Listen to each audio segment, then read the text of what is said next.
Bienvenue au podcast Briser la glace, saison 4, épisode 2. Même si le podcast a naturellement pris une grosse tangente ciblée ses espoirs au fil des dernières saisons, aujourd'hui, c'est néanmoins l'heure de mon classique spécial pool. Je vais changer un peu, je change la formule un peu à chaque année. Puis cette année, je vais faire ça encore une fois tout seul, comme l'an dernier, mais je vais passer équipe par équipe toutefois. Je vais vous parler là, de quelques joueurs qui pourraient surperformer leurs projections, certaines cartes cachées, ou plutôt des joueurs à éviter dans chacune de ces formations-là, puis également quelques recrues également à surveiller. Fait que c'est surtout un épisode pour vous aider dans vos pools plus profonds, pas nécessairement axé sur les pools keepers non plus. Puis, je parlerai pas le McDavid et tout ça, là, vous savez déjà qu'ils sont bons. Aussi, je vais parler de plusieurs recrues, comme que je disais, parce que ça demeure, d'abord et avant tout, un podcast axé sur les espoirs. Puis, je sais que certains pools profonds exigent également des recrues. Puis, si jamais ça peut vous aider dans vos keepers, tant mieux. Fait que je vais essayer de passer quand même vite là, sur chacune des équipes, question de couvrir le plus de joueurs possible, mais aussi que l'épisode dure pas 3 heures, même si je m'attends de faire un bon 2 heures encore une fois. À voir. Puis pour ceux qui vont écouter l'épisode en vidéo, je vais mettre dans le fond une chier de statistiques. Puis là, je sais pas, en fait, côté montage, à quel point je vais pouvoir rajouter du gravy. Ça reste à voir parce que je suis un peu à la course, en fait, pour sortir cet épisode-là. Mais au moins des statistiques, peut-être. Séquence, qui sait. Mais sinon, l'épisode est également disponible en version audio sur toutes les plateformes. Évidemment, je réitère, je suis un passionné comme vous. Je fais ça à temps perdu, en fait. Fait que s'il y a des coquilles, des blessures que j'aurais manquées ou des situations, des incohérences, je m'en excuse.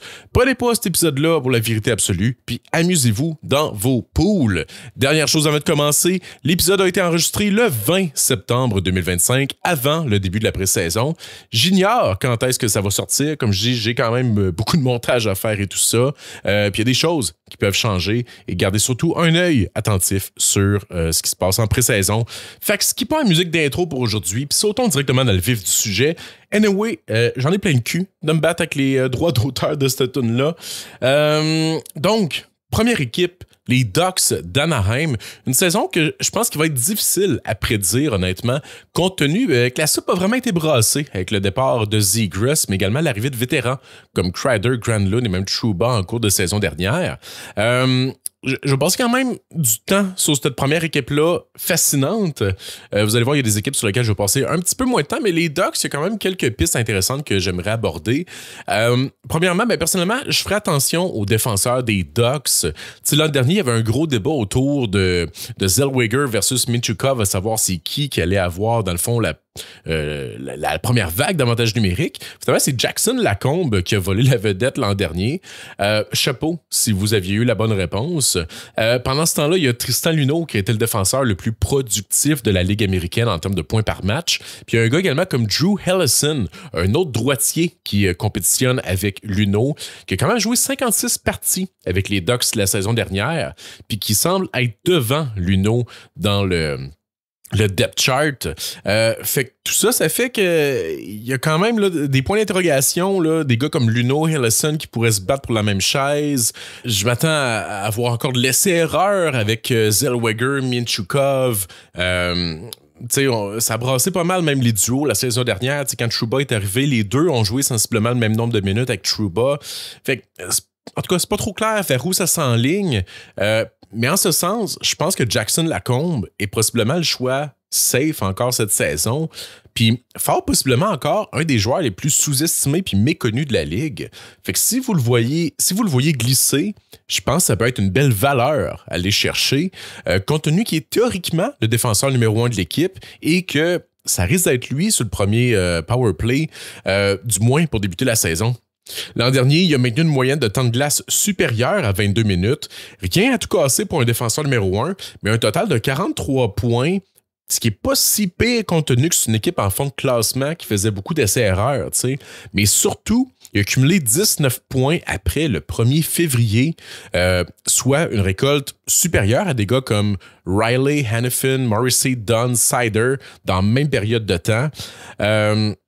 Bon, il y a quelques-uns de ces joueurs-là là, qui ont joué quelques matchs de moins. Là, je pense entre autres Morrissey qui a joué quelques matchs de moins, mais quand même, on parle de l'élite de la LNH versus un gars très sous-estimé qui ont eu des récoltes quand même très similaires.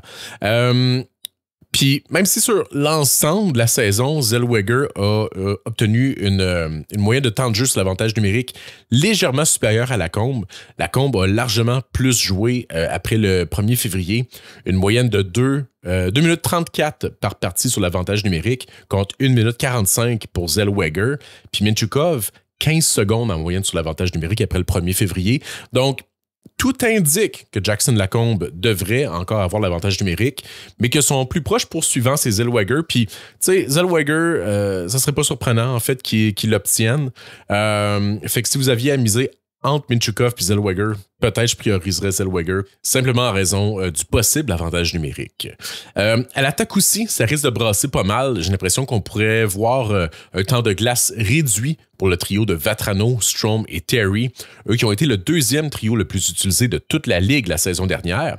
En fait, le trio pourrait être dissous, j'y reviens dans un instant, mais sinon, il y a les jeunes comme Leo Carlson et Cutter Gauthier qui ont très bien terminé la saison avec respectivement 29 et 23 points après le 1er février.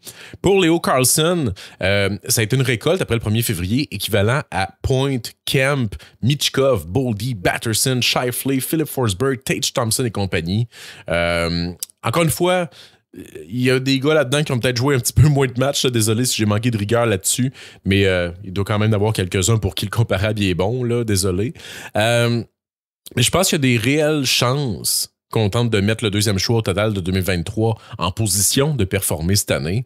Je pense qu'on pourrait voir un premier trio chez les Ducks composé de Potter Gauthier, le centre d'avenir Leo Carlson et de leur meilleur pointeur, Troy Terry. Je pense pas que ça augmente tant la valeur de Terry. Je pense que Terry devrait produire de manière sensiblement identique ou constante que ce qui nous a habitués au cours des dernières saisons. Mais Carlson pourrait augmenter en fait sa cadence fort possiblement. Un petit peu la même chose pour Cutter Gauthier, qui a d'ailleurs terminé au 10e rang de la Ligue pour les tirs tentés par 60 minutes, tout juste devant Austin Matthews quand même. Fait que je pense que Carlson puis Gauthier, on leur donne présentement le premier trio. Fait que ça pourrait valoir très cher dans votre pool. Faites toutefois attention avec Chris Kreider, qui a énormément ralenti. Je sais qu'il y a certaines sources qui le placent sur la première ligne, mais je ne sais pas si ça va vraiment être ça. Il a ralenti, puis Cutter Gauthier, en fait, il a un profil très similaire de power forward Potter. Je pense que c'est lui qui va avoir le rôle, en fait, d'allié de puissance sur la première ligne, comme que je disais. Puis, deux choses à dire à propos, justement, de Cutter Gauthier. Premièrement, oui, il y a un espoir qui va s'en venir dans les prochaines années, qui a un nom très similaire à Cutter Gauthier. C'est Canon Thibodeau. J'adore ça. Puis aussi, ben, Gauthier, comme je disais, c'est un bon putter. Il a fini la saison nez à nez avec Austin Matthews pour les tirs tentés par 60 minutes. Mais également, il y avait un expected goals par 60 minutes de 0.92 à 5 contre 5. Juste pour vous situer, parce que c'est quand même précis comme stat, c'est dans les mêmes eaux que Philip Forsberg, Boldy, Nichushkin, Michkov et compagnie. Puis ce qui peut l'aider, il a fini avec un pourcentage de tir, je pense à 5 contre 5, à 9,55, ce qui est quand même pas énorme pour un bon sniper. Fait que il y a peut-être même place à augmenter ici. Fait qu'il y a le volume de tir, puis il y a un shooting percentage relativement bas. Si en plus il y a du temps de glace et du temps sur l'avantage numérique, Cutter Gauthier pourrait augmenter sa production. Puis même que son temps de jeu, ce jeu de puissance était quand même relativement limité, il pourrait augmenter aussi. Puis il y a aussi le IPP. Ça, c'est une stat que je vais parler pour quelques joueurs.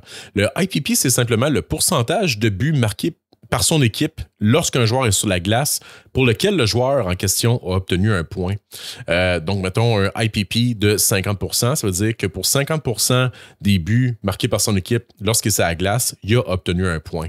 Fait qu'un faible IPP peut indiquer de la malchance ou simplement qui ne touche pas souvent à la rondelle, tandis qu'un IPP trop élevé indique peut-être justement une chance qui pourrait régresser un petit peu, fait que c'est à faire attention. Mais dans le cas de Cutter, son IPP était de 68%, mais 82% après le 1er février.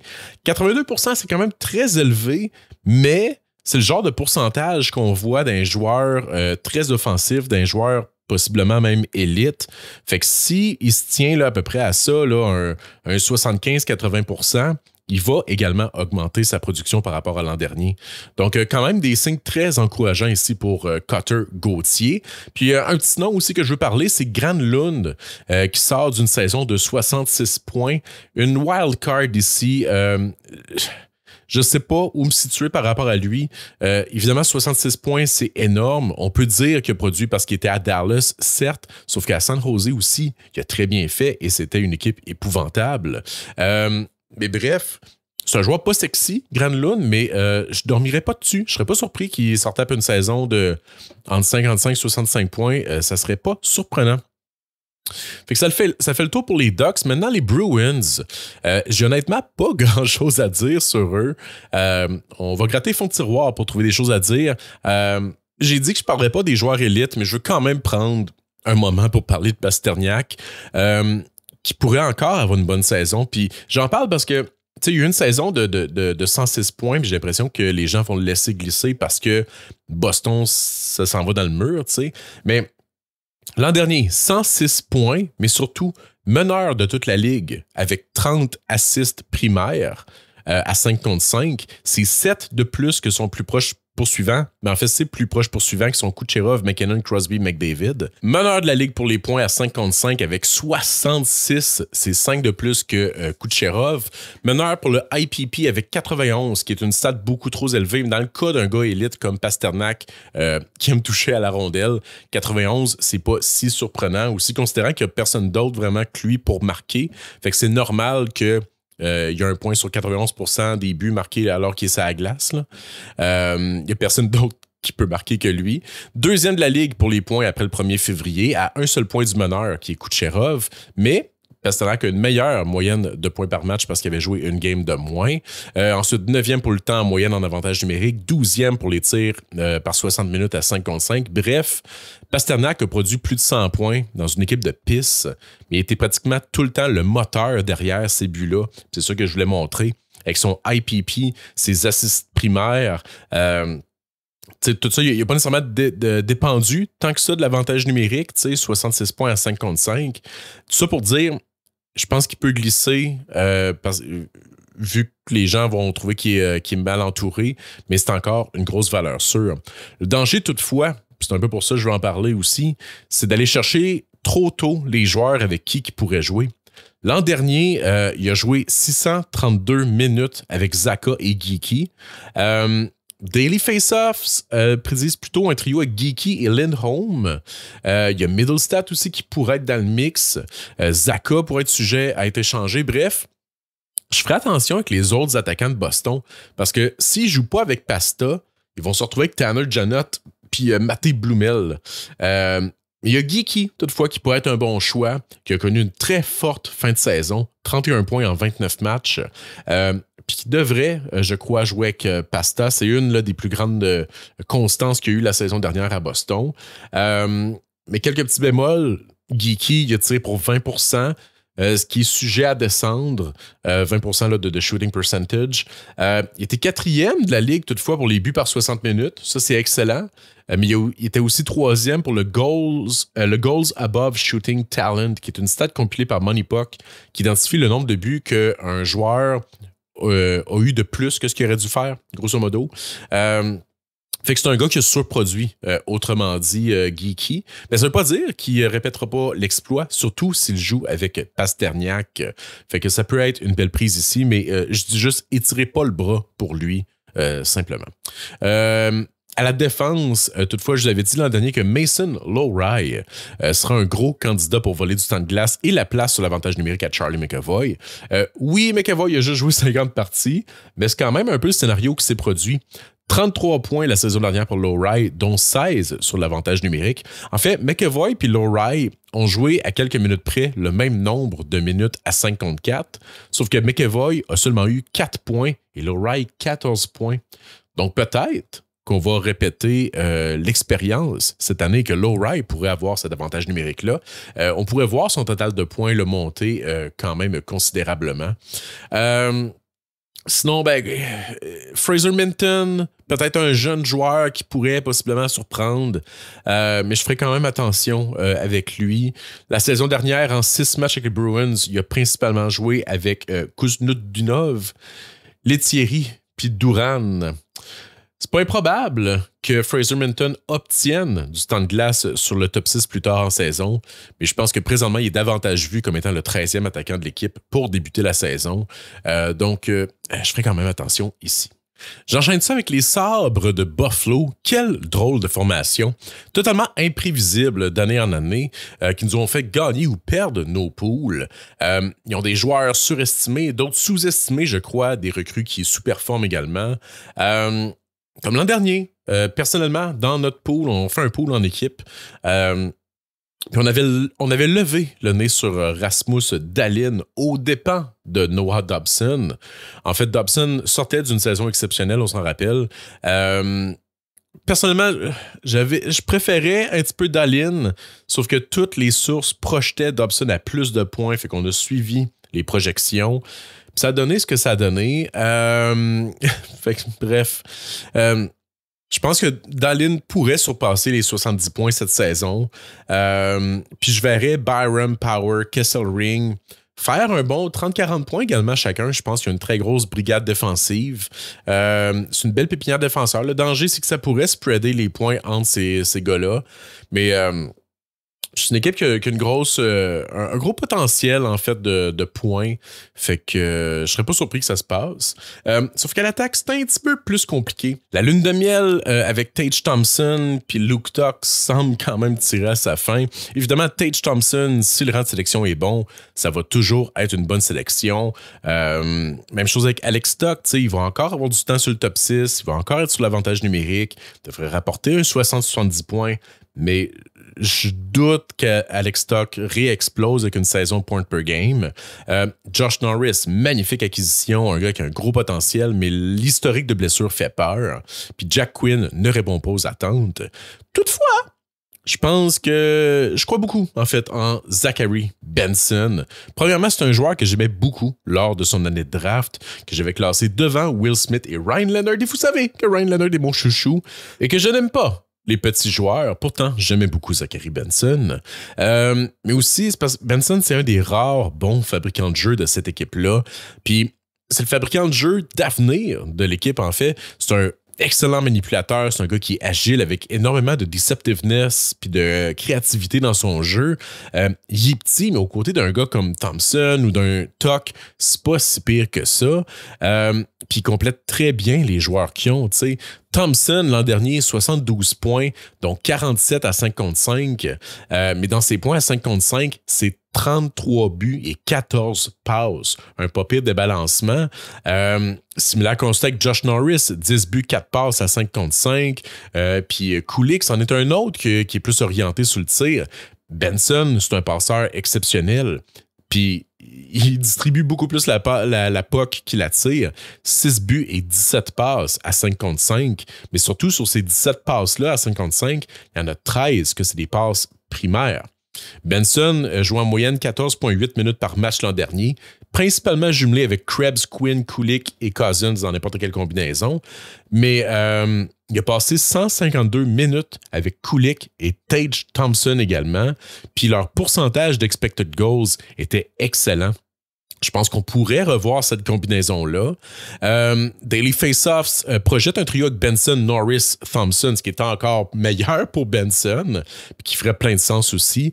Fait que je pense que Benson et Thompson sont possiblement un lock ensemble et que le joueur de centre pourrait soit être Kulich et Norris ou on pourrait revoir Thompson au centre également et peut-être Luke Tuch à l'aile. Fait que je pense que Benson... ouais, belle cible ici. Puis il n'y a pas tant de compétition à l'aile gauche non plus.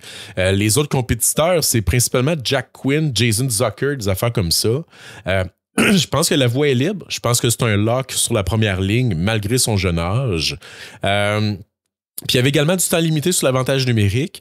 Je suis pas convaincu que ça va changer à court terme toutefois, mais si jamais il se met à jouer sur la première vague, je pense qu'il pourrait connaître une très grosse croissance pointière, surtout si leur pourcentage en avantage numérique rebascule vers des pourcentages plus intéressants parce que ça a été difficile la saison dernière.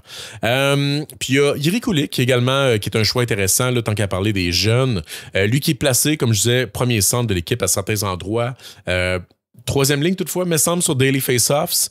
Fait que, tu sais, ça, il se bat, là, comme je disais, avec Norris et possiblement même Thompson. Fait que, à faire attention quand même. Mais Kulich a très bien fait l'an dernier. 15 buts en 62 parties à sa première saison, donc 14 buts à 5 contre 5. Aucun point en avantage numérique. Mais il a quand même eu, en fait, autant de temps de glace sur l'avantage numérique que Benson en termes de moyenne. Bref, mais si Kulich a plus de temps sur l'avantage numérique, qui est mis dans une position pour shiner, c'est un gars qui pourrait quand même très bien produire. Puis avec l'arrivée justement de Kulich à temps plein avec la formation, ça enlève quand même beaucoup de place possible pour Jack Quinn. Donc, drapeau rouge ici pour Jack Quinn. Pour la Caroline, ben, je ferai attention avec eux autres, vu leur système de jeu, puis la distribution de temps d'utilisation en fait, de leur trio. La production est très répartie. Ça fait que des gars comme Eric Robinson, Jordan Staal puis Jordan Martinook se ramassent avec 28 à 30 points à 5 contre 5. Puis les meneurs de l'équipe sont pas mal à ça, 30-31 points. Les Aho, Jarvis et Keke. Oui, Keke a été le meneur des Canes pour les points à 5 contre 5 la saison dernière, avec 31 égal à Seth Jarvis. Puis tout le monde lui crachait dessus à quel point il y avait eu une saison pitoyable. Fait que bref, c'est un peu malhonnête comme stat, je vous dirais toutefois, de vous dire que le meneur a été à 31 points. En fait, c'est les meneurs qui sont encore avec l'équipe. Évidemment, Necas et Rantanen ne sont pas comptés là-dedans. Mais oui, il y a quand même KK le même nombre de points à 5 contre 5 que Jarvis et Aho. Certes, au final, Jarvis et Aho ont été considérablement plus productifs, respectivement 67 et 74 points, mais environ 3 minutes et demie de temps de glace sur l'avantage numérique par partie, contrairement à KK. Sauf qu'un meneur d'équipe à 74 points, c'est pas tant que ça. Puis c'est un peu là mon malaise envers repêcher dans cette équipe-là. Oui, il ajoute des gars comme Ehlers et Stankoven, mais ils viennent essentiellement remplacer Necas / Rantanen et Roslovic. Possiblement un upgrade, là, surtout considérant Roslovic, sauf que Ehlers me fait toujours peur à cause des blessures. Il y a Stankoven, toutefois, qui pourrait être une belle prise, mais je sais que vous le savez. Mais dans tous les cas, je ne viserais pas des plafonds bien plus hauts que 70-75 points pour les meilleurs joueurs en Caroline. Tu sais, des gars comme, justement, Aho, Svechnikov, on l'attend depuis des années. Leur saison de 80-90 points n'est jamais venue, tu sais. La seule valeur sûre aussi côté trio, Jarvis Aho ont passé la plupart de la saison ensemble. Il y a ça qui est sécurisant. Mais justement, ils ont eu du temps de glace ensemble quasiment toute la saison à 55. Ils ont eu tout l'avantage numérique pour eux également. Puis ils n'ont pas plus explosé que ça. Donc, je vois pas comment ils pourraient exploser davantage. Un gars qui pourrait toutefois être disponible assez tard dans votre pool parce qu'il est méconnu puis il pourrait rapporter une bonne base de points, je pense, dans un pool profond, c'est Jackson Blake. Ailier qui vient tout juste d'avoir 22 ans puis qui vient de compléter sa première saison complète avec 34 points en 80 parties. Fait que dans le range là, des 30-40 points, ça peut être un gars intéressant. Puis ce qui est intéressant dans le cas de Blake, c'est qu'il est jeune. Puis l'an passé, ben, il y a eu cette récolte-là, mais avec moins de 14 minutes par match de temps de jeu. Puis il n'y a aucun drapeau rouge côté statistique avancé non plus, même que son expected goals par 60 minutes est très solide. Pratiquement égalité avec les autres bons jeunes de l'équipe, les Stankoven, Jarvis et compagnie. Fait que Blake pourrait être une carte cachée, mais évidemment, attendez-vous pas à un 60 points, mais je pense qu'il pourrait surprendre peut-être un 40, peut-être même 50 points, qui sait. À la défense, ben, ça a été Gustis Bear qui a eu le jeu de puissance toute l'année. Il y a également eu Brent Burns, sauf qu'il est parti, remplacé par K'Andre Miller, qui ne prendra pas de place sur le jeu de puissance. Fait qu'à part Gustis Bear, la gousse, il n'y a pas grand monde d'intéressant à la défense, je crois, à cette équipe-là.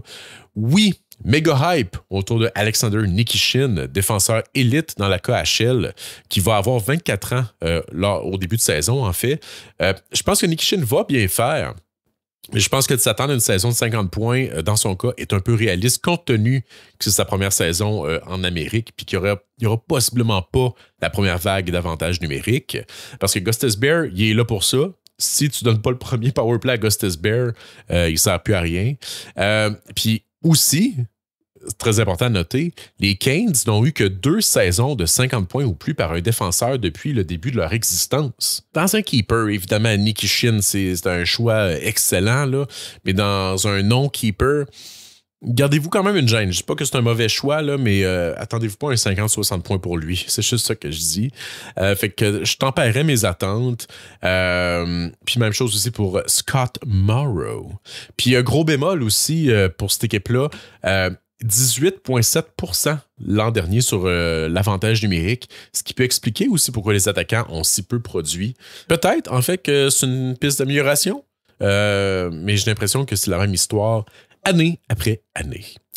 Dans le cas des Blue Jackets, je pense que c'est passé beaucoup sur le radar à quel point certains joueurs ont eu des grosses saisons à Columbus.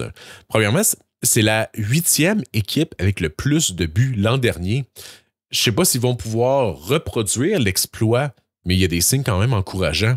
Premièrement, Kirill Marchenko, un des joueurs que j'avais identifié comme pouvant avoir une breakout season, a explosé avec 74 points en 79 parties, 29e de la Ligue également pour les assists primaires. Zach Werenski, 82 points en 81 matchs au 2e rang des défenseurs. C'est quand même impressionnant pour une équipe qui a eu des problèmes sur l'avantage numérique avec 19,5% seulement. Mais cette année, moi, le joueur sur qui je miserais, c'est Adam Fantilli, que les gens ont de travers, je pense, au Québec à cause du championnat junior, puis qui traitaient là, de overrated et tout ça. Puis je pense qu'ils n'ont peut-être pas été impressionnés, ces gens-là non plus, par son 54 points en 82 matchs cette saison. Mais voici quelques arguments en faveur d'Adam Fantilli. Sur ces 54 points, il y en a 44 qui ont été marqués à 5 contre 5 au 26e rang de la Ligue. C'est 2 points à 55 de plus que William Nylander en le même nombre de matchs. C'est autant de points que Point, Forsberg, Brad Rantanen, Reinhardt, Bedard, etc. Fait que grosse saison à 5 contre 5. Il y a eu juste 4 points en avantage numérique. 4 points. Si on regarde les autres joueurs qui ont fait autour de 54 points en environ 82 parties, il y a genre Stamkos, Marchessault, Verhaeghe, Dorofeyev, Toffoli, etc. Mais ils ont tous fait une quinzaine de points en avantage numérique. Fait qu'on peut facilement penser que Fantilli aurait pu avoir une bonne dizaine de points de plus s'il avait moindrement joué sur le jeu de puissance ou sur un jeu de puissance qui se tenait. Fait que ça aurait été une saison de 65 points peut-être ici, là.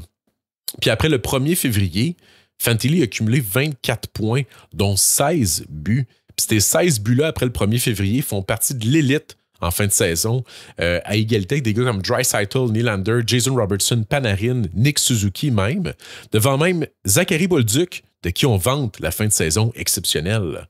Fait que si ça, c'était sa gang de la 2e année, Fantilli peut facilement faire 70 points, je crois, cette saison.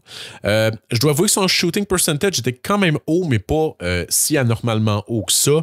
17,9%, rien de catastrophique, considérant à la base que c'est un bon marqueur de but. Son IPP n'était pas anormalement élevé non plus, 70%, ce qui est pas mal la moyenne, je crois. Mais comme je disais tantôt, les joueurs élites se tiennent là, dans le 80, peut-être même un peu plus. Fait que s'il est capable de monter ça d'une couple de pourcents, c'est quand même des buts additionnels qu'il va aller chercher, ou des points additionnels qu'il va aller chercher, je devrais dire. Ensuite, à Columbus, il y a Dimitri Voronkov, qui est un autre qui pourrait connaître une bonne saison. Il y a peu de compétition à l'aile gauche, puis il a quand même eu une saison de 47 points la saison dernière, en jouant moins de 17 minutes par match. Son IPP était très bas, près de 50%. Ça veut dire que, comme je disais, il obtenait un point sur seulement 50% des buts marqués par son équipe alors qu'il était sur la glace. Puis c'est le genre de pourcentage qui peut avoir quand même un bon impact sur une production s'il réussit à le monter, ne serait-ce qu'un petit peu. Puis son expected goals par 60 minutes était très bon. C'est juste qui capitalisaient pas. 33 points à 5 contre 5, c'est très bon. Comme je disais, les meilleurs de la Caroline étaient à 31 la saison dernière. Aucun drapeau rouge côté shooting percentage non plus. Fait que tout indique que s'il obtient le même temps de glace ou un peu meilleur, sa production devrait au minimum se maintenir et possiblement accroître parce qu'il y a de la place à progression. Fait que 47 points la saison dernière. Je pense qu'on peut viser quand même un bon 50 points ici dans le cas de Dimitri Voronkov. C'est un gars relativement méconnu que vous pouvez possiblement aller chercher quand même assez tard. Ensuite, Kent Johnson, j'en parle parce que c'est un autre que je pense que les gens ne réalisent pas à quel point il a connu une bonne saison. 57 points, mais en 68 rencontres. C'est un rythme pour 68 points s'il avait joué 82 matchs. Il y a eu une bonne production à 5 contre 5. Ça a été un des joueurs les plus utilisés sur l'avantage numérique des Blue Jackets. Puis il a bien terminé la saison également. Je pense que les gens vont avoir peur de le repêcher vu qu'il a déçu pendant plusieurs années puis qu'il y a eu l'étiquette de boss à un certain moment. Mais Johnson, c'est un joueur électrisant, talentueux, qui pourrait très bien atteindre le cap des 70 points cette saison. Il y a Daily Faceoff qui le met présentement sur la 3e ligne, ce qui pourrait refroidir les ardeurs de plusieurs si ça reste comme ça.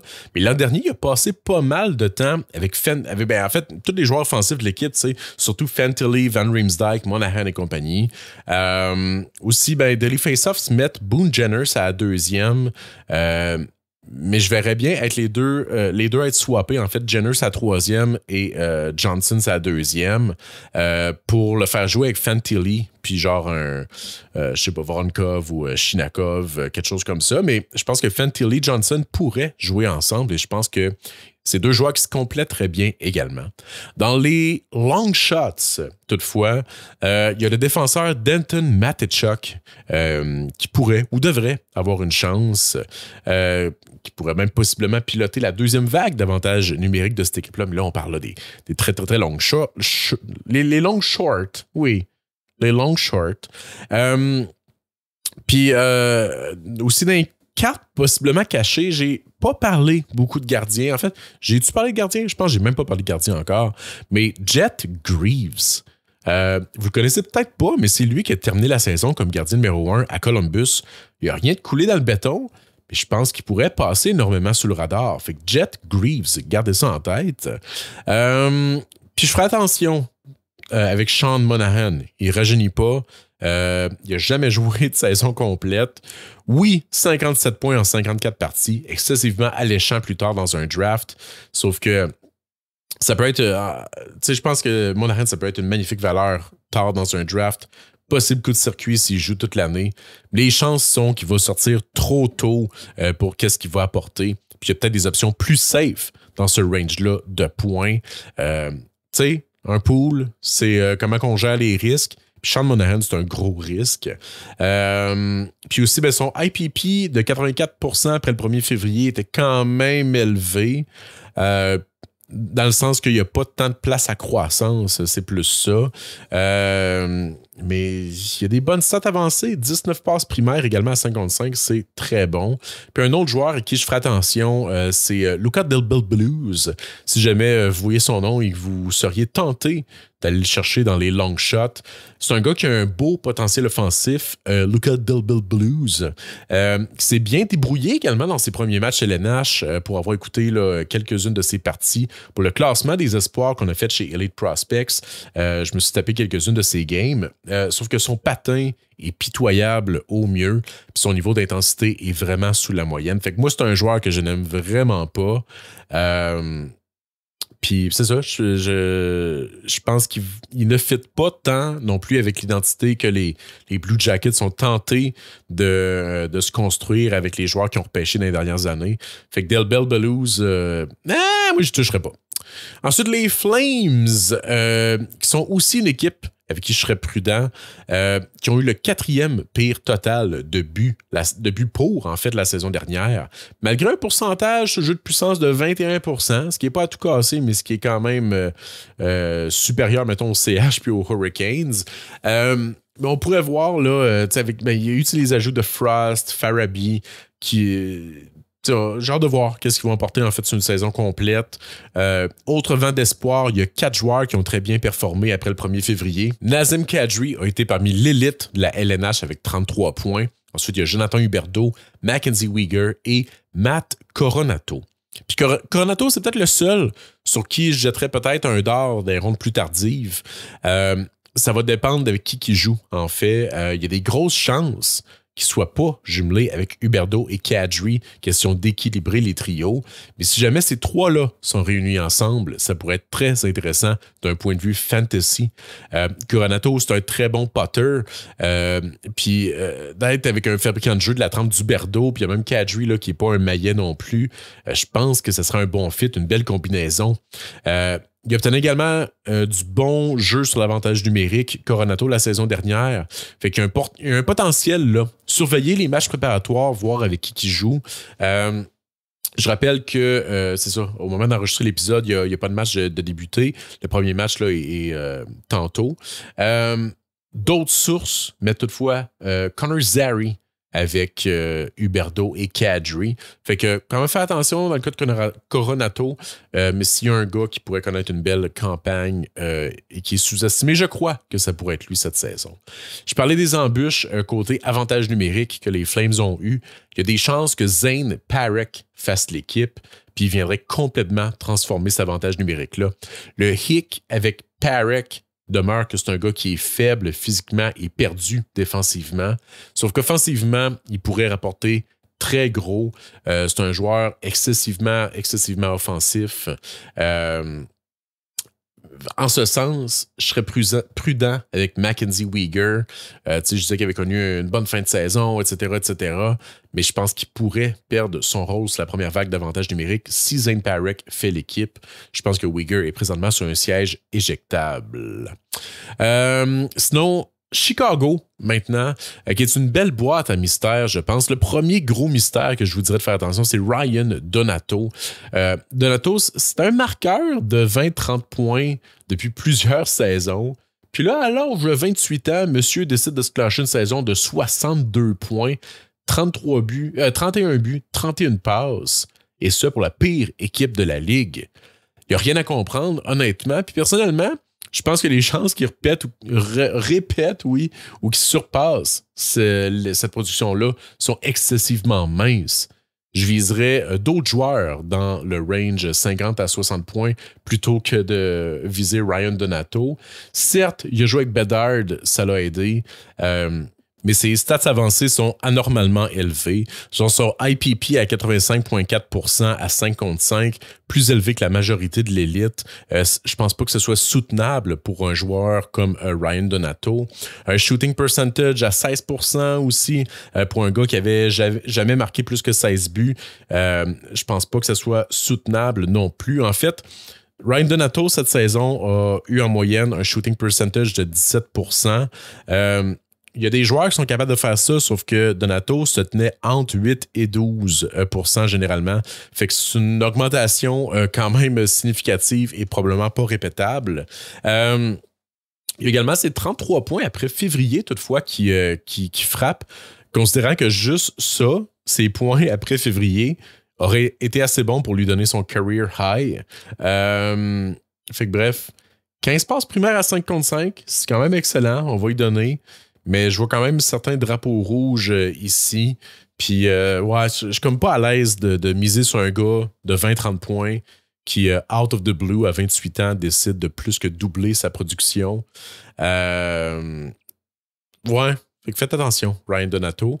Mais il y en a un à qui je toucherais, par exemple. Ça sonne bizarre. Mais c'est Sam Rinzel qui pourrait rapidement devenir le défenseur numéro 1 des Blackhawks. Oui, il est bon. Puis je pense, en fait, il est devant Kevin Korchinski. Puis je pense qu'il est devant Lev Shunov également en ce moment. Rinzel, c'est un défenseur droitier de 6 pieds 4 pouces repêché en première ronde en 2022. Un défenseur très mobile, très agile, agressif offensivement, capable de bouger le disque, mais également capable de jouer défensivement, avec même une belle touche de robustesse, et qui pourrait, par conséquent, devenir un mangeur de minutes de première paire. En 9 parties la saison dernière, il a joué 23,36 minutes par partie, le plus haut total chez les Blackhawks après Seth Jones, qui est parti de l'équipe. Il a cumulé 5 points, dont 3 sur l'avantage numérique. Il a d'ailleurs Il a d'ailleurs maintenu une moyenne de 2,4 minutes par match sur l'avantage numérique. Donc, la première vague pourrait lui appartenir cette saison. Puis c'est d'ailleurs ce que Daily Faceoffs prédisent à son sujet. Je pense aussi qu'il est éligible au Calder. Fait que si votre pool exige une recrue, je pense que ça pourrait être une excellente prise ici. Il y a Lev Shunov qui pourrait venir lui chauffer le derrière pour la première vague d'avantages numériques. Mais je pense aussi qu'il y a un scénario où les deux pourraient être utilisés ensemble. Mais dans tous les cas, je pense que Sam Renzel serait un très beau pick. Dans les rondes très tardives, Frank Nazar me ferait également beaucoup d'œil. Lui qui pourrait être disponible quand même assez tard. J'ai honnêtement pas vu, il était projeté à combien de points dans les revues. J'ai pas checké les projections de points avant de faire cet épisode-là, je vous le dis d'emblée. Mais l'an dernier, Nazar, 26 points en 53 parties. Il devrait jouer sur le deuxième trio de la formation. C'est un gars au petit gabarit, mais qui est très dynamique, très rapide, moteur dans le tapis. Possiblement pas un bon partenaire de jeu pour Connor Bedard toutefois. Sauf que c'est le genre de joueur qui sait comment générer des chances de marquer. Puis je pense que ça va faire un beau duo avec Bertuzzi sur la deuxième ligne. Au Colorado, j'ai honnêtement pas vraiment de carte cachée ou de joueurs à faire attention ici. C'est évidemment, là, Landeskog, la blessure fait peur. Mais c'est ça, les joueurs du top 6 au Colorado, c'est des valeurs sûres. Il y a Brock Nelson, je pense, qui est encore sous-apprécié, mais qui va être efficace. Nelson, 40 points à 5 contre 5 la saison dernière. C'est pas rien. Nishushkin, s'il joue 82 matchs, ça pourrait être payant également. Mais les chances qu'il se blesse pas ou qu'il se fasse pas suspendre, en fait, pour des histoires de poudre et de pute, sont quand même minces. Fait que je ferai attention dans le cas de Nishushkin. Pour les Stars de Dallas, c'est un peu la même histoire ici. Beaucoup de joueurs à haute valeur. Pas vraiment de mauvais choix non plus. Bon, évidemment, il y a des joueurs vieillissants, là, mais vous les connaissez, j'ai pas besoin d'élaborer ici.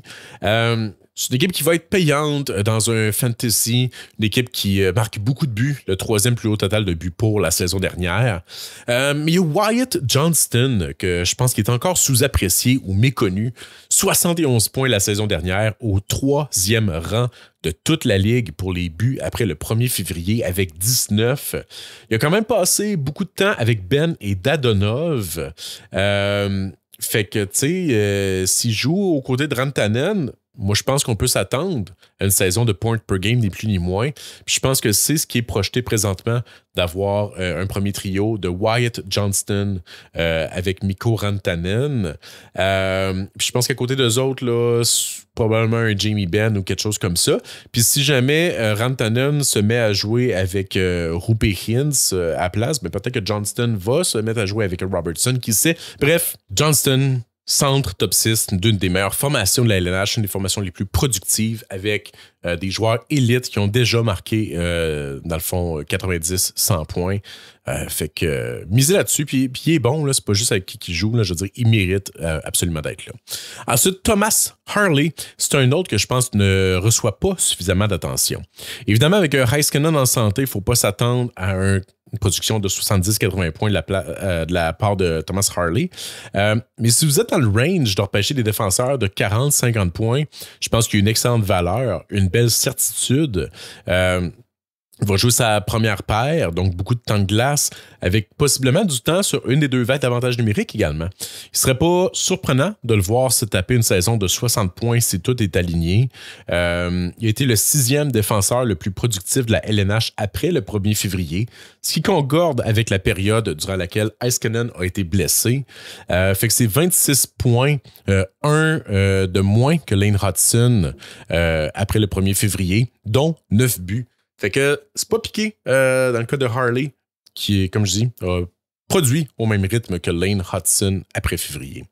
Maverick Bourque, c'en est un autre là, qui pourrait avoir plus de temps de glace puis de responsabilité cette année, avec entre autres le départ de Dadonov et le vieillissement des vétérans.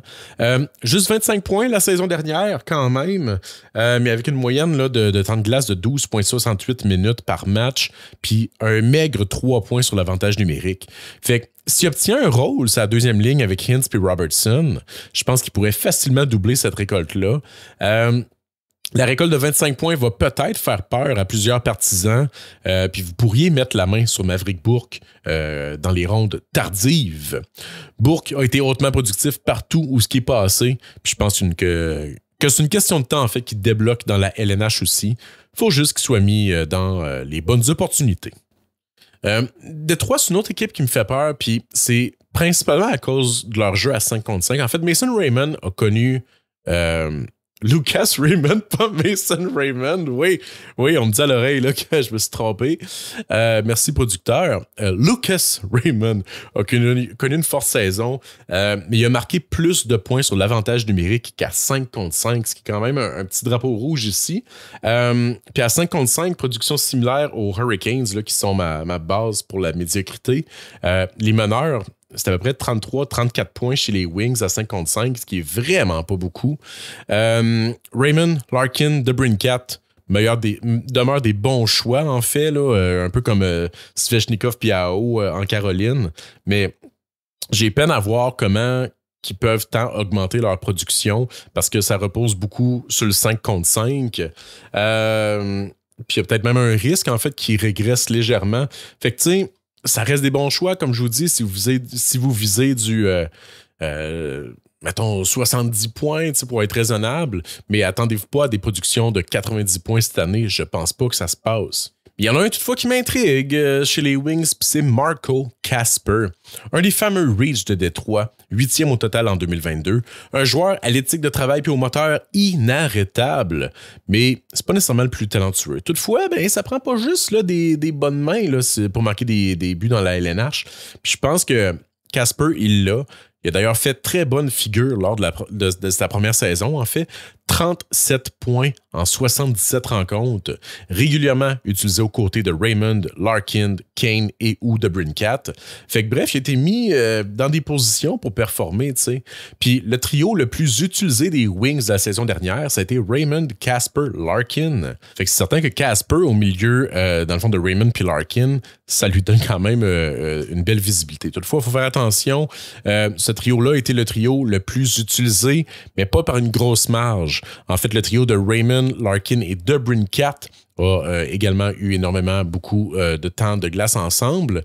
Ce qui relègue en fait Casper l'an dernier, ce qui avait relégué en fait Casper l'an dernier avec des joueurs comme Berggren, Tarasenko principalement.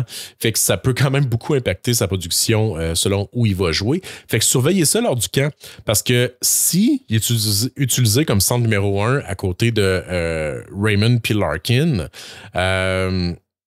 je pense qu'on peut s'attendre à plus que 37 points cette saison, tu sais. Puis sur ces 37 points-là, il y en a eu seulement 4 en avantage numérique.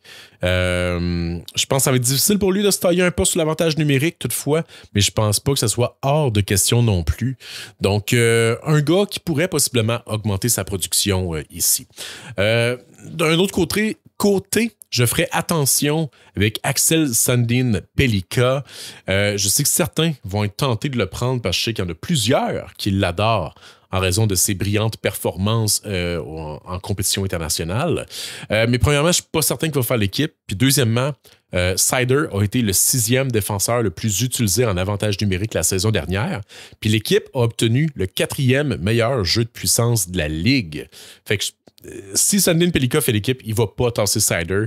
Il n'aura pas de temps de glace suffisant pour avoir une grosse production, je ne crois pas. Fait qu'à suivre. Pour Edmonton, à chaque année, c'est la folie pour sauter sur le joueur qui va jouer aux côtés de Connor McDavid. Dans les dernières saisons, on les a toutes vues, là, les Jeff Skinner, Connor Brown, Jesse Puljujärvi, Kyler Yamamoto. Ça a rarement été une stratégie viable. Fait que faites attention à ça encore cette année, tombez pas dans ce piège-là. Mais il y a un autre gros piège dont je veux vous parler, c'est Jake Wallman, que j'avais identifié l'an dernier comme étant une carte cachée ou un joueur qui pourrait bien faire. Puis, il me semble qu'il avait bien fait. J'ai pas les stats devant moi, mais il me semble que ça avait été bien. Sauf cette année, je vire mon fusil d'épaule et je dis, ne lui touchez pas. Et la simple raison, c'est que il n'y aura pas de temps de jeu sur l'avantage numérique. À moins d'une blessure à Evan Bouchard, Wallman, il va juste jouer à 5 contre 5, tu sais. Les Oilers jouent pas mal juste à une vague. Puis Bouchard, ben, tu sais, on peut pas lui souhaiter une blessure. Il a manqué, je pense, 2 matchs dans les 4 dernières saisons, là. Fait que ouais, Wallman, je ferai attention. Puis c'est un gars, lui, contrairement à Evan Bouchard, qui est tout le temps blessé. Fait que je pense pas qu'il va refaire, je me souviens pas, là, c'est quoi qu'il avait fait une quarantaine de points, là. Fait que ouais, la situation est différente, en fait. L'an passé, il était aux Sharks, puis je le voyais bien piloter l'avantage numérique des Sharks, mais cette année, à Edmonton, oubliez ça! Fait que je m'attends de la part de Jake Wallman une 60aine de matchs sur une 2e, 3e paire, pas beaucoup d'avantages numériques, peut-être une 30aine de points au mieux ici. Fait que peut-être dans les rondes très, très, très, très, très tardives, ça peut valoir la peine. Mais ouais, je pense que de repêcher Wallman, c'est de miser sur une blessure à Bouchard. Puis il y a peu de chances que ça se passe. Puis aussi, il y a Pool Expert qui place Isaac Howard avec Connor McDavid. Puis Matthew Savoy avec Draisaitl. Mais je ferai attention à ça. C'est pas coulé dans le béton, ça non plus. Et ça revient un peu à mon premier point de pas aller chercher des gars juste parce qu'ils risquent de jouer avec McDavid, parce que c'est très sujet à changement. Puis ça a rarement été gagnant. Là, dans ce cas-ci, c'est 2 espoirs. C'est un peu différent. Ouais. Peut-être Matthew Savoy. J'y crois plus que Isaac Howard. Howard, c'est pas le gars le plus offensif non plus. Savoy a toutefois un très bon talent offensif. Donc, si vous avez à choisir absolument entre les deux, j'irais peut-être plus avec Savoie que Howard. Pour la Floride, il y a pas vraiment de mauvaise réponse ici non plus. Tu sais, je pense que tous les gars, c'est des gars qui sont très intéressants. Évidemment, bon, Marchand, c'est à faire attention. Là, il ralentit. Il va jouer sur une 3e ligne. Tkachuk, beaucoup de blessures. Puis je pense qu'il est blessé jusqu'en décembre. Il y a un cas intéressant ici. Puis je pense que c'est Maki Samoskevich, choix de première ronde en 2021, qui a obtenu une récolte de 31 points en 72 parties à sa saison recrue cette année, incluant du temps sur l'avantage numérique. Puis ça, c'est très, très, très intéressant. Mais il y a quand même quelques affaires à noter dans le cas de Samoskevich. Je pense qu'il y a des pour et des contre. À vous de juger si vous voulez miser sur lui. Mais Matthew Tkachuk a manqué 30 parties la saison dernière, ce qui a ouvert la porte à Samoskevich pour jouer sur la ligne de Sam Bennett. Fait qu'avec un Tkachuk en santé, Samoskevich perd du temps de glace, sauf que Tkachuk, je le disais, il est encore blessé pour débuter la saison, puis je pense que c'est possiblement jusqu'en décembre. Fait que cette porte-là pourrait encore être ouverte, mais peut-être pas pour toute l'année. D'un autre côté, Samoskevich a très bien fait. Il a aussi été healthy scratched pour presque toutes les séries, compte tenu que l'équipe a énormément de profondeur. Puis l'équipe n'a pas tant changé, en fait, en saison morte.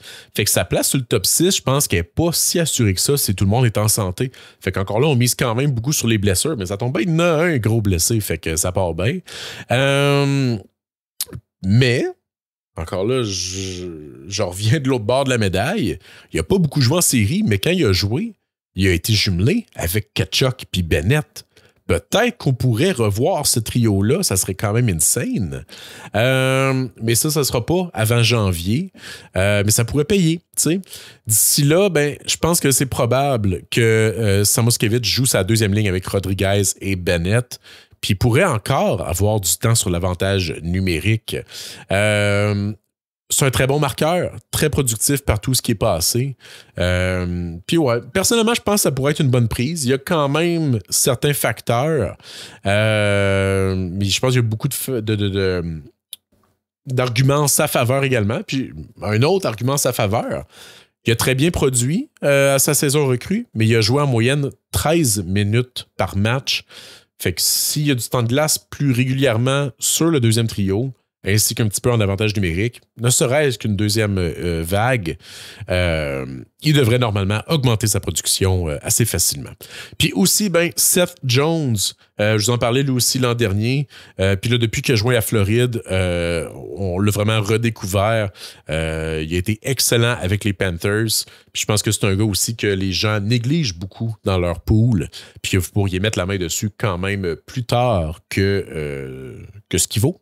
Maintenant, pour les Kings, il y a Adrian Kempe qui faisait partie de mes joueurs sous-estimés ou sous-appréciés la saison dernière. saison de 73 points quand même. Je suis heureux de ça, mais je dirais qu'il peut encore facilement répéter l'exploit et possiblement même faire encore mieux cette année. Certes, Kopitar il a ralenti, mais Byfield prend tranquillement la relève. Fiala a enfin joué 2 saisons complètes de suite, mais surtout, Kempe, c'est un excellent franc-tireur. Il a cumulé 35 buts, mais je pense qu'il peut atteindre le 40 et peut-être même le 45 buts. C'est à ce point-là que je respecte son lancer. Il y a eu 7 buts, 18 points sur l'avantage numérique. Je pense que ça aussi, ça pourrait augmenter. Son IPP est à 69%, son shooting percentage à 13%. C'est pas des affaires qui sont énormément basses, mais je pense qu'il y a place à amélioration. Tu sais, ne serait-ce que son IPP, s'il augmente à 75%, 80%, puis que son shooting percentage monte à peut-être un 16-17, vu que c'est un bon sniper, on verrait une belle augmentation dans son cas. Son nombre de tirs par 60 minutes est similaire à des gars comme Kucherov, Nylander, Connor. Fait que c'est un gars qui tire beaucoup, qui fait partie de l'élite à cet égard-là. Très bien terminé la saison également, 29 points après le 1er février et 10 points en 6 matchs de série également. Il a passé presque 100% de la saison aux côtés de Kopitar avec une quelconque combinaison de Kuzmenko, Byfield, Fiala, Turcotte et Laferrière. Mais ça semble s'enligner pour Kuzmenko, Kopitar, Kempe. Le kick, non, je le dirais pas. Bref, ça ressemble à ça, leur première ligne. Puis c'est la ligne, en fait, qu'ils ont utilisée en série, si je ne m'abuse, Kuzmenko, Kopitar et Kempe. Fait qu'il y a de fortes chances que ça soit ça encore cette année. J'ai fait mention de Turcotte, Alex Poggi. Certes, il a eu sa chance sur le top 6 de l'équipe, mais je m'en tiendrai quand même loin encore cette saison. Il y a eu du temps de glace très limité, mais l'acquisition de Kuzmenko vient manger une place sur le top 6. Puis, avec Kuzmenko, Kopitar, Kempe, Byfield et Fiala, il y a juste un spot de libre sur le top 6. Et présentement, ce poste-là est occupé par Laferrière. D'ailleurs, la ligne de Fiala, Byfield, Laferrière a très bien joué. Puis je dirais même que la troisième ligne, en fait, des Kings, c'est également une ligne qui est pas mal figée dans le béton. Fait qu'il y a des bonnes chances que Turcotte se ramasse sur le 4e trio. Je pense pas que Turcotte soit en mesure de tasser Kuzmenko ni Laferrière.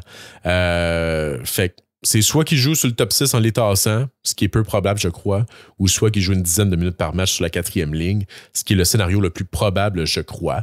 À moins, évidemment, d'un cas de blessure, c'est tout le temps le cas, puis oublier l'avantage numérique. À sa défense, toutefois, Turcotte a quand même ramassé des belles stats lorsqu'on les ramène sur 60 minutes, mais c'est ça, je pense qu'il n'y a pas d'opportunité pour lui, à moins d'une blessure.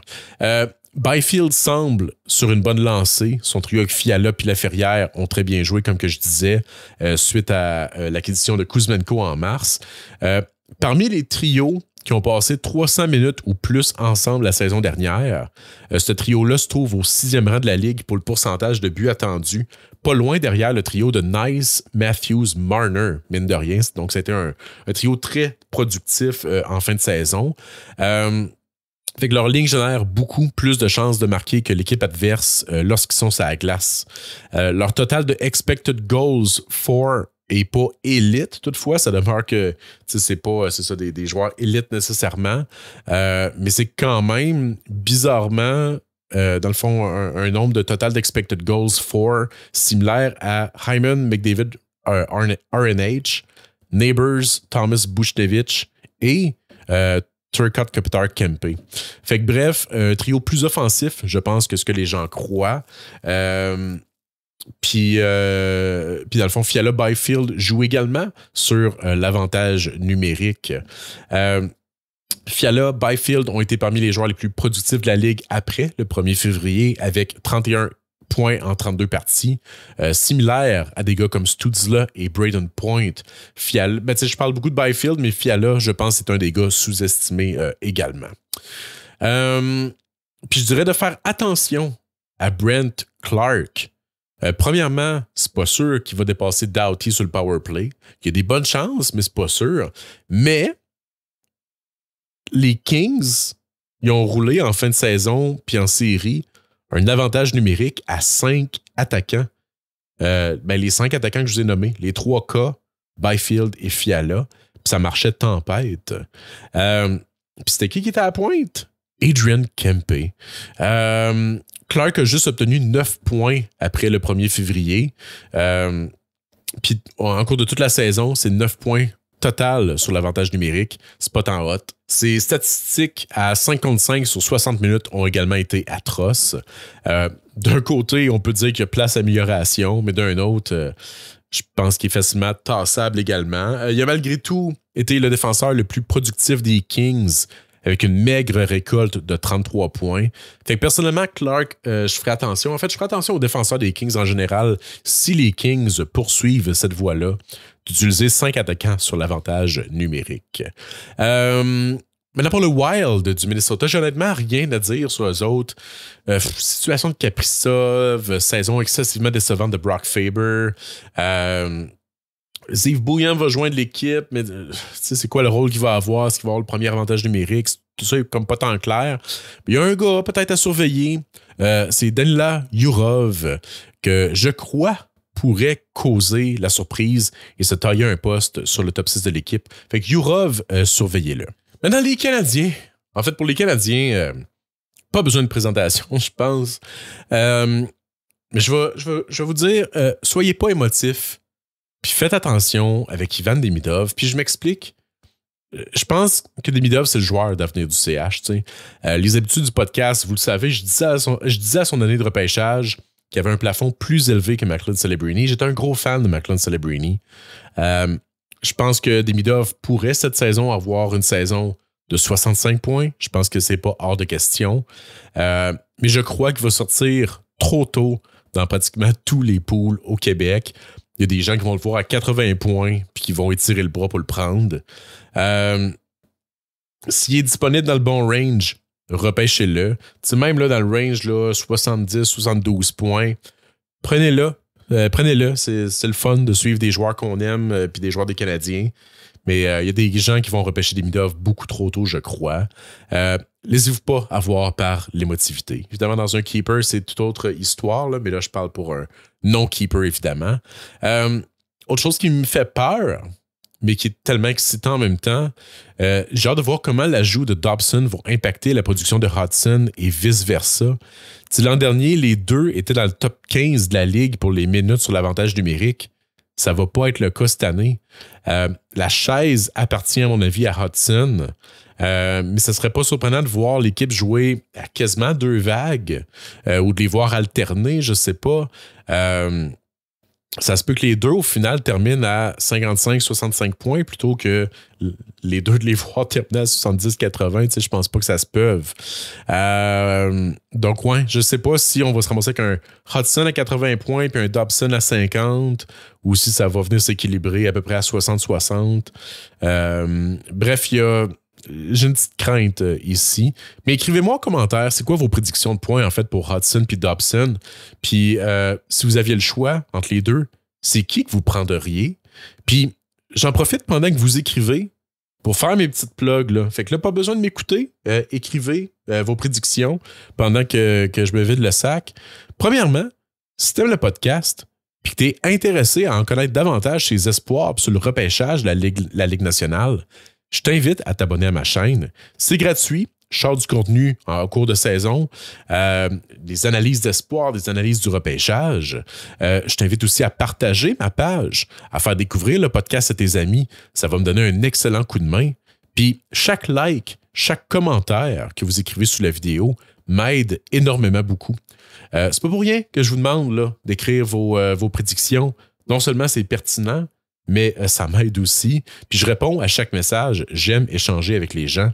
Puis si tu as envie de contribuer financièrement au projet du podcast Briser la glace, il y a un tout petit Patreon dans lequel je sors de temps en temps un peu de contenu additionnel. Pas grand-chose.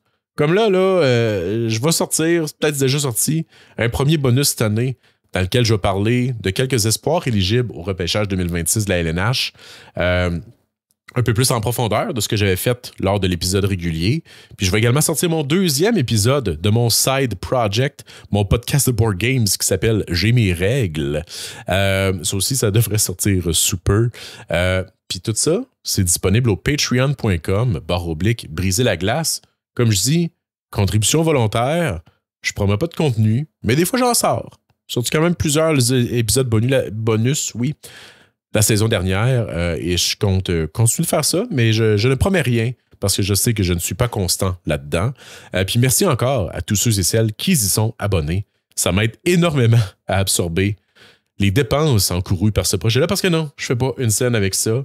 Puis ça aide à garder le projet en vie. Par ailleurs, si tu as une petite ou moyenne entreprise, ou que ton beau-frère, ton meilleur ami en a une, puis que vous désirez commanditer le podcast, la place est libre. Je suis bien open, je suis bien négociable, puis ça m'aiderait encore une fois à absorber les dépenses de ce projet. En particulier, si vous avez une compagnie de déménagement, qu'est-ce que ça ferait bien? Là, je dois déménager 2 fois cet hiver, puis c'est pas donné. Bref, merci. Maintenant, pour les Devils, difficile de ne pas mettre un gros drapeau rouge au-dessus de la tête de Jack Hughes, lui qui a peine à jouer plus que 62 matchs. En fait, il a joué 62 matchs qu'à une seule reprise en 6 saisons dans la LNH. Fait que ça devient difficile d'espérer plus que 70-75 points pour lui, même s'il fait partie de l'élite, à mon avis. S'il reste en santé, je pense qu'il peut faire 100 points, mais faites attention avec Jack Hughes, surtout dans une ligue où vous devez repêcher des positions. Il y a tellement des centres plus safe que lui, puis qu'au final, vont faire ça, 70 à 80 points, comme Jack Hughes fait. Fait que ouais, je pense que vous pouvez plutôt viser les ailiers tant qu'à repêcher Jack Hughes. C'est ça. Il y a Stefan Noesen, toutefois, qui est possiblement un des joueurs les plus sous-estimés de la Ligue encore. Je pense que ça pourrait être une belle valeur dans les rondes très tardives. La saison dernière, 41 points en 78 parties, dont 11 buts sur l'avantage numérique. Ouais! Sauf que, bon, il n'a pas connu une grosse fin de saison, puis s'il n'y a pas de temps de jeu sur l'avantage numérique, il pourrait très bien régresser. Sauf que il a quand même fait là, des saisons de 36 puis 37 points en Caroline les saisons passées. Fait que je pense pas que c'est farfelu de le projeter encore une fois à 35-45 points cette année, malgré ses 32 ans, pardon. Il est terminé 10e de la Ligue pour les High Danger Expected Goals, ce qui est quand même surprenant. Fait que Noesen, je pense que ça peut vous offrir un bon plancher de points dans une sélection tardive. À la défense, si jamais la situation contractuelle de Luke Hughes se règle, je pense que ça pourrait être un excellent choix, mais qui vient évidemment, c'est ça, avec son lot de risques. En fait, Hughes a connu une bonne saison l'an dernier, 44 points en 71 parties, mais il a juste obtenu les rênes du premier jeu de puissance après la blessure de Dougie Hamilton en fin de saison. Fait que Hughes a très bien fait sur le power play, 16 points sur le power play, 23 points en 27 parties après le 1er février également. Fait qu'une moyenne de points par match, en fait, après le 1er février, tout juste derrière Fox, Hudson, Werenski, tu sais, devant son frère Quinn Hughes même. Fait que bref, il a été dans l'élite de la Ligue en fin de saison quand Hamilton n'était pas là. Son duo avec Brett Pesci a également été très stable au 11e rang de la Ligue pour les minutes ensemble avec 944. Fait que peut-être que les gens vont avoir peur de le repêcher s'il n'est pas encore signé au moment de faire votre pool, mais normalement, il devrait paraffer une entente avant le début de la campagne ou tout juste après. Puis s'il y a le power play pour toute l'année, si son frère est en santé également, je pense que Luke Hughes est un des candidats pour avoir une bonne augmentation dans sa production cette saison. Mais je ferai toutefois attention avec la recrue Arseny Gritsuk. Les places sur le top 6 sont très limitées au New Jersey. Fait que je pense que ça pourrait être difficile pour lui d'avoir du temps de jeu pour se faire valoir offensivement, tout simplement. Pour les Prédateurs de Nashville, il y a un joueur que je toucherais malheureusement pas cette année. C'est Roman Josi. Je pense que c'est Pool Expert qui l'ont mis dans les valeurs sûres, mais Chris, que je suis pas d'accord cette année. Si vous le savez pas, Josi a été diagnostiqué avec une maladie de cœur cette année. Là, théoriquement, il est en santé, il va débuter la saison. Il pourrait, en fait, jouer toute l'année, mais je pense qu'il y a un énorme risque qu'il pourrait être forcé d'arrêter de jouer en cours de saison et peut-être même de prendre sa retraite. On n'y aise pas avec ça, guys. Fait qu'il y a aussi, moi, perso, je passerai un autre appel cette année. Mais je garderai toutefois un œil attentif en pré-saison sur la performance de Fyodor Zvechkov. 19e au total en 2021. Puis également un petit œil sur Joachim Kemmel, 17e au total en 2022. Juste Svechkov, on va en parler un petit peu. Il a joué 52 matchs la saison dernière, récoltant, bon, certes seulement 17 points, et je pense que les projections sont quand même faibles à son égard.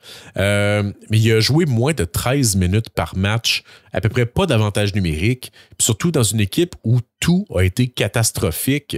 En fait, je pense que c'est quoi le deuxième plus bas total de buts dans toute la ligue pour les Prédateurs. Fait que je pense que la tendance va remonter pour les Preds.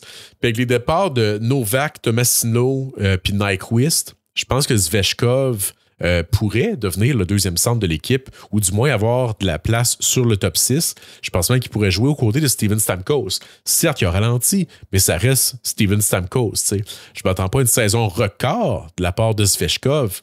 Mais je m'attends à mieux que 17 points, surtout avec une saison complète et plus de temps de glace. Fait que dans les rondes très tardives, je pense que c'est un gars qui pourrait surprendre la saison prochaine. Pour les Islanders, écoutez, à part Schaefer dans un pool keeper, je ne toucherai à rien là-bas. Deuxième pire powerplay de la ligue. Puis en plus, Dobson y est parti. Puis je suis pas certain en fait que Schaefer va faire l'équipe.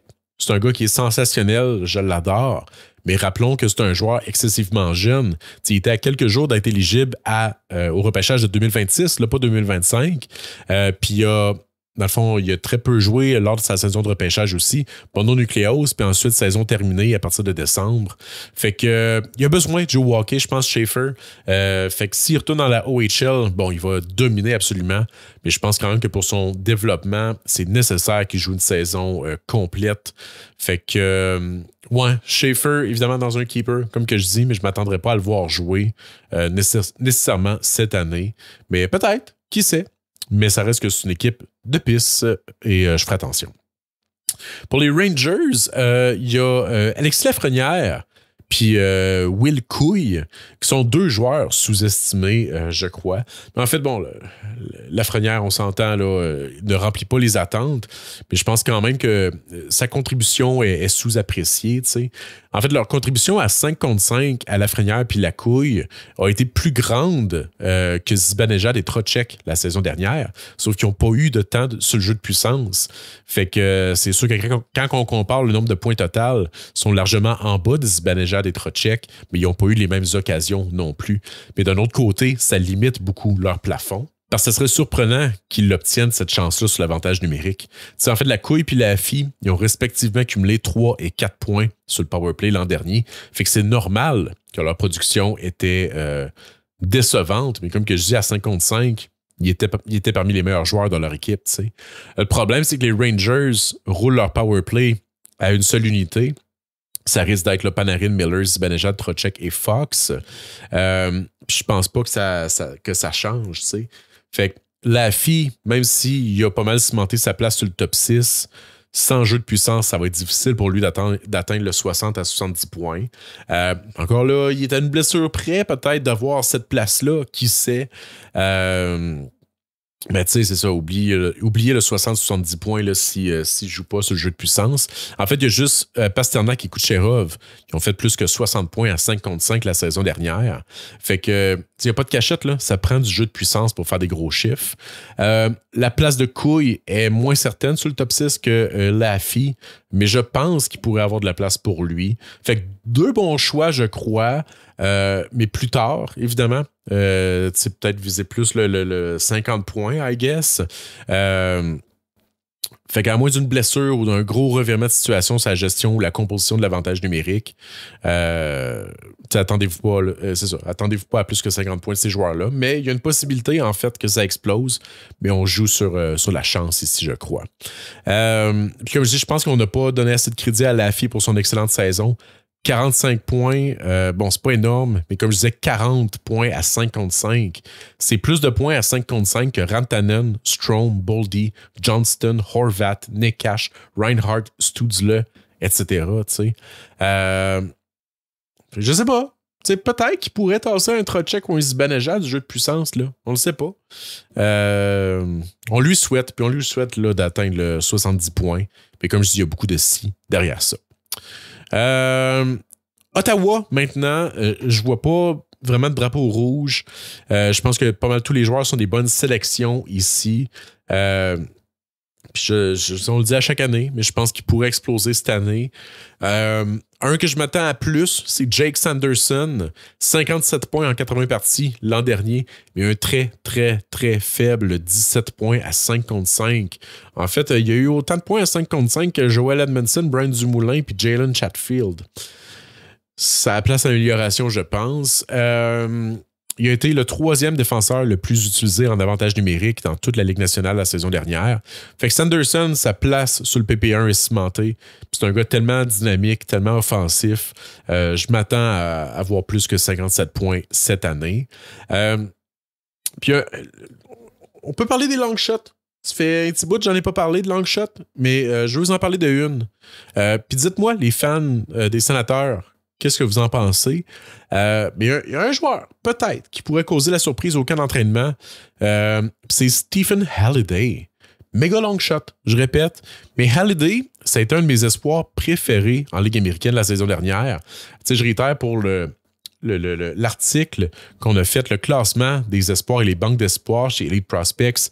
Je me suis occupé d'aller rescouter les espoirs dans la Ligue américaine. Et Stephen Halliday, ça a été un de mes joueurs préféré. 23 ans, certes, mais centre, 6 pieds 4, fabricant de jeux exceptionnel, avec des mains douces, une vision qui rendrait fier son optométriste. Mais le gros problème avec Halliday, c'est qu'il n'y a pas de patin. Son rythme est très lent. C'est un gars qui ralentit beaucoup le jeu, mais qui aime transporter la rondelle, qui aime manipuler les défenseurs adverses et qui est très créatif dans sa sélection de passes également. Un distributeur hors pair qui pourrait faire sa niche avec l'équipe puis peut-être même un jour jouer sur le jeu de puissance. Qui sait? Je ne sais pas si ça va être cette année. Gaspillez pas un choix dessus. Mais je voulais vous en faire part parce qu'il m'a ébloui. Pour les Flyers, une autre équipe pour laquelle je serais prudent parce qu'il y a quand même beaucoup d'inconnus ici. Il y a eu beaucoup de départs, beaucoup d'arrivées. Il y a plusieurs jeunes qui vont tenter de faire leur place également. Fait que ça pourrait donner lieu là, à beaucoup de yo-yo, je crois, dans les trios. Il y a Nikita Gribenkin puis Alex Bump qui ont été mis sur le top 6 sur Daily Face-Offs. 2 anciens choix de 5e ronde qui ont un certain potentiel offensif, mais top 9, mettons. Mais des gars qui ont peu ou pas d'expérience dans la LNH encore. Fait que je regarderais peut-être pour d'autres options avant d'aller vers ces gars-là. Le trio de Forster, Cates, Brink pourrait demeurer intact. Ils ont joué presque toute l'année ensemble la saison dernière, mais encore là, c'est pas des gars avec un énorme potentiel non plus. Je pense qu'on va essayer beaucoup de brasser à la soupe côté trio. Je pense qu'on va essayer de mettre Michkov dans une situation également pour shiner. Il y a un gars aussi comme Luchenko qui pourrait faire l'équipe puis venir brouiller les cartes. Fait que bref, je sais pas où ça s'enligne tout ça. Et je serais quand même prudent. J'ai pas de carte cachée tant à vous identifier là-dessus. Puis, Sean Couture, faites attention. Là, je vous apprends rien ici, je pense. À défense, le jeu de puissance il a appartenu à Jamie Drysdale, sans équivoque quasiment toute la saison. Mais c'est un joueur à haut risque de blessure. Fait que lui aussi, je resterai prudent. Puis, Drysdale, malgré 145 minutes sur le jeu de puissance, il a juste cumulé 6 points sur le powerplay. Ça a été le 3e pire powerplay de la Ligue. Ça, c'est pas bon pour un pool. Mais ça pourrait, changer de bord éventuellement, mais je sais pas. Puis tu sais, j'ai même pas parlé de Zegras, là. Je sais pas non plus Zegras, qu'est-ce que j'en pense. Est-ce que Zegras va jouer avec Michkov? Est-ce que Zegras va jouer sur un autre trio? On le sait pas. Fait que à suivre. Pittsburgh, une autre équipe dans laquelle j'aime pas aller piger. Évidemment, Crosby, encore 91 points la saison dernière. Rackle puis Rust ont quand même bien rapporté aussi. Mais le problème, c'est qu'à part ce trio-là, il y a quelques chanceux qui vont avoir des rotations avec Malkin quand il n'est pas blessé. Mais il n'y a personne qui obtient tant du temps de glace de qualité, ni du temps de glace sur l'avantage numérique. Fait qu'à part ces noms-là, on joue toujours avec le feu, je crois. Puis je me suis brûlé l'an dernier avec Drew O'Connor, que j'espérais voir jouer avec Malkin. Puis on avait parlé de Beauvillier également. Fait que à chaque année, j'ai l'impression que c'est la même cassette.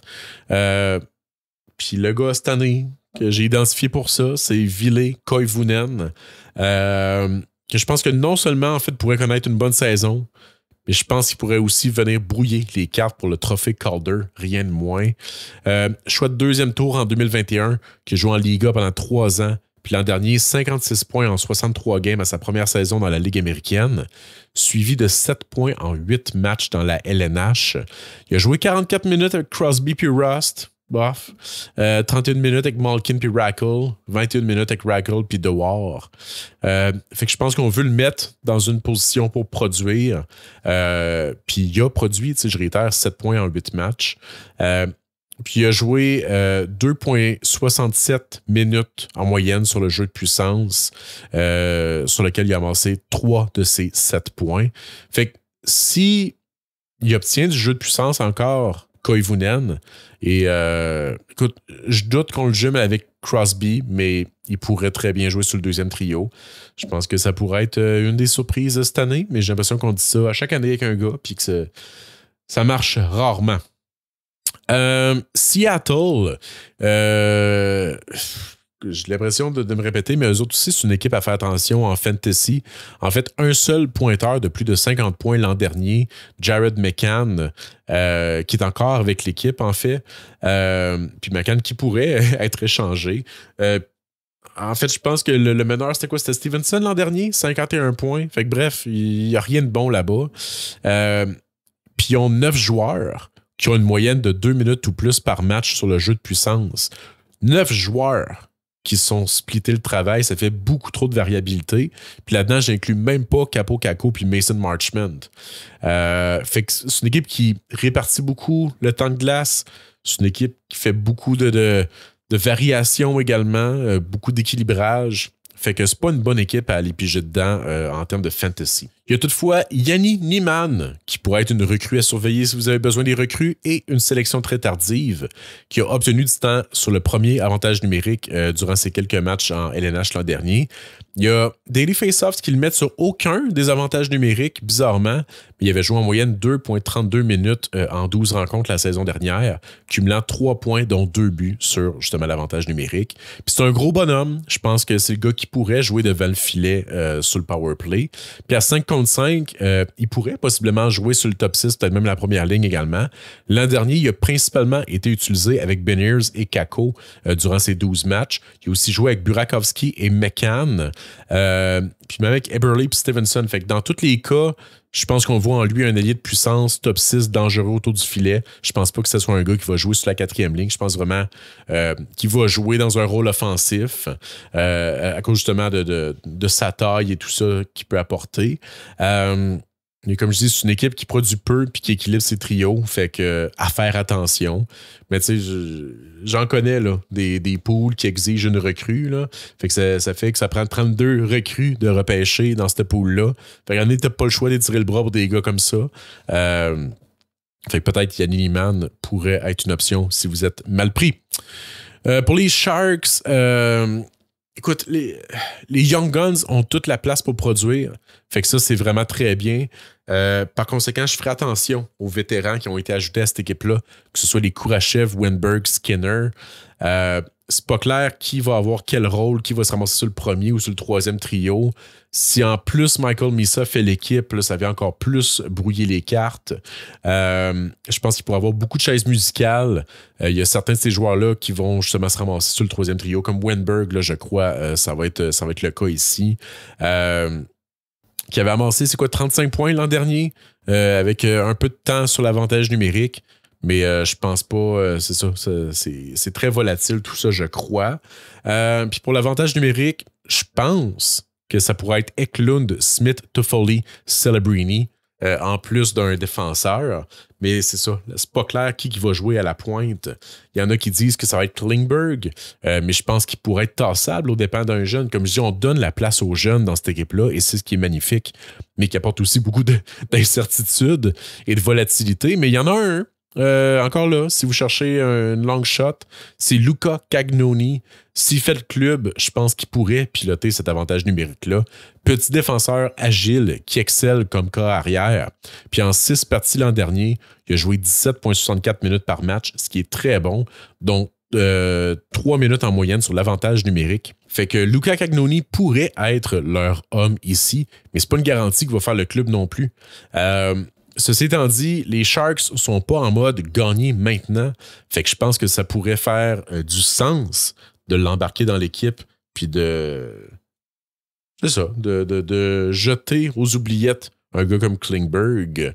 Il y a Sam Dickinson aussi, de qui on parle beaucoup, qui pourrait également faire l'équipe. Mais je m'attends pas nécessairement à une grosse production de la part de Dickinson. Je m'attends à une grosse période d'adaptation. Je suis pas convaincu qu'il va y avoir du temps de glace sur le top 4 rapidement non plus.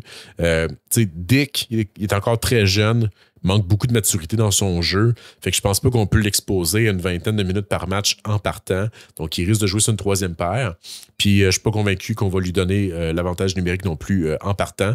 Je pense que ça peut prendre une couple d'années, mais Dickinson, ça va être un bon joueur, mais peut-être pas tout de suite. Puis, Shakir Moukamadoulin, saison très difficile.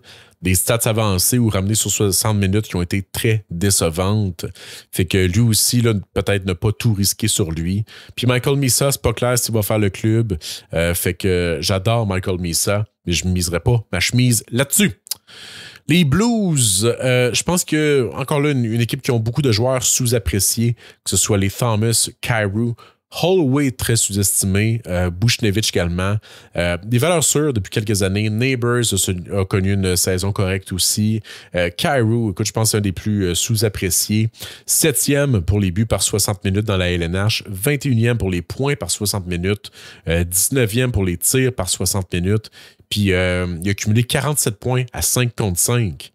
Mais en fait, tout ça, c'était à 5 contre 5. Bref, Kyrou, super de bon joueur. Il y a quelques joueurs à qui je ferai attention cette année. Le premier, mais je ne sais pas, lui, quoi en penser. Pius Suter.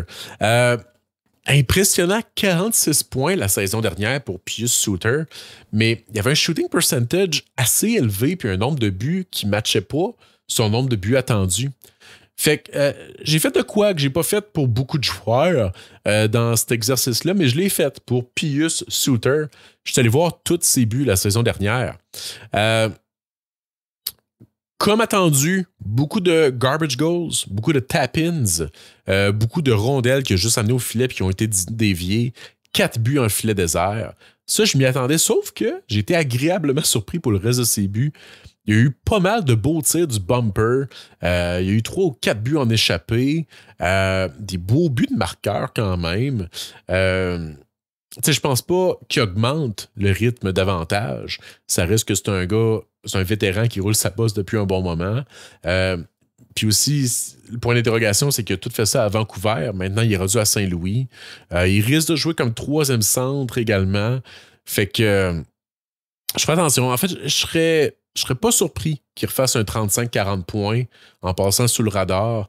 Mais ouais, je ferais quand même attention dans le cas de Pius Suter. Attendez-vous pas à 45-50 points. C'est plus ça que je dis. Ça se pourrait, peut-être. Il va quand même jeter à terre avec ses buts du bumper, je dois dire. Mais c'est ça. Puis aussi, faites attention à Cam Fowler. Joueur pas sexy. En fait, initialement, je voulais mettre Cam Fowler dans les joueurs sous-appréciés. Pour une simple et unique raison, c'est que Fowler a été, et je ne mâche pas mes mots, sensationnel lorsqu'il a joué les Blues. Joint les Blues, oui, pas jouer les Blues, joint les Blues. En fait, il a changé leur avantage numérique. Il y a eu une des meilleures productions pour un défenseur en fin de saison. Sauf qu'il y a plusieurs drapeaux rouges dans sa production. Puis c'est pour ça que finalement, à place de le mettre dans les joueurs sous-estimés, je le mets dans les joueurs à faire attention. Je pense pas qu'ils reproduisent en fait cette production-là parce qu'il y a plein d'incohérences dans ses stats avancées. Entre autres, il y a eu le plus haut shooting percentage par un défenseur depuis 2008. Parmi les défenseurs là, qui ont joué au-dessus de 900 minutes. Fait que, tu sais, son shooting percentage avait juste pas rapport. Puis, en tout cas, il y avait d'autres stats, mais bref, faites attention comme Fowler. Là. Anyway, c'est un choix sexy que je pense que pas tant de gens sont attirés par. Mais si jamais vous aviez vu la stat là, de sa fin de saison, peut-être que vous auriez été tenté de le repêcher, mais ouais, je suis pas convaincu qu'il va répéter l'exploit. Puis il y a des belles recrues à garder à l'œil. En fait, il y a chez les Blues, Justin Carbonneau, je pense pas qu'il va faire l'équipe. Je pense qu'il va retourner à Blainville-Boisbriand. Mais sinon, Mayu, Dvorsky, Snuggerud, je crois les trois pourraient se tailler un poste. Commençant par Mayu, vous savez, je suis pas le plus grand fan de Mayu. Puis tu sais, dans le classement d'espoir chez Elite Prospects, c'est moi qui avais écrit sa description. Puis pour ceux qui l'ont lu, j'ai pas nécessairement été doux à son égard. J'étais clair en fait sur mes doutes par rapport à sa capacité à comprendre le jeu puis à prendre les bonnes décisions, malgré des outils presque élites. Ceci étant dit, à part Fowler, la voie est pas mal libre pour jouer sur l'avantage numérique. Puis les Blues ont clairement acquis Mayu pour une raison. Ils ont quand même donné gros. Le Bolduc, c'est un gros morceau à donner. Fait que je pense qu'ils croient en Mayu et possiblement qu'ils pourraient le mettre dans une chaise pour rayonner. Mais ça se peut qu'il joue sur le power play. Mais je persiste à croire que Mayu n'a pas les capacités pour jouer sur un top 4 et manger des grosses minutes. Et ça vient quand même jouer sur son potentiel, je crois. Snuggerud, je crois, est plus à surveiller, en fait. 4 points en 7 parties en saison et 4 autres points en 7 matchs de séries éliminatoires. Il est présentement mis sur la première ligne avec Thomas et Buchnevich selon Daily Faceoffs. Je ne sais pas si ça va se produire, du moins peut-être pas pour commencer l'année, mais l'an dernier, avant son arrivée, les trios ont longtemps été Holloway, Shen Kyrou puis Neighbors, Thomas, Buchnevich, qui ont été en fait parmi les trios les plus utilisés de toute la ligue. Donc, il y a eu beaucoup de stabilité à ce niveau-là.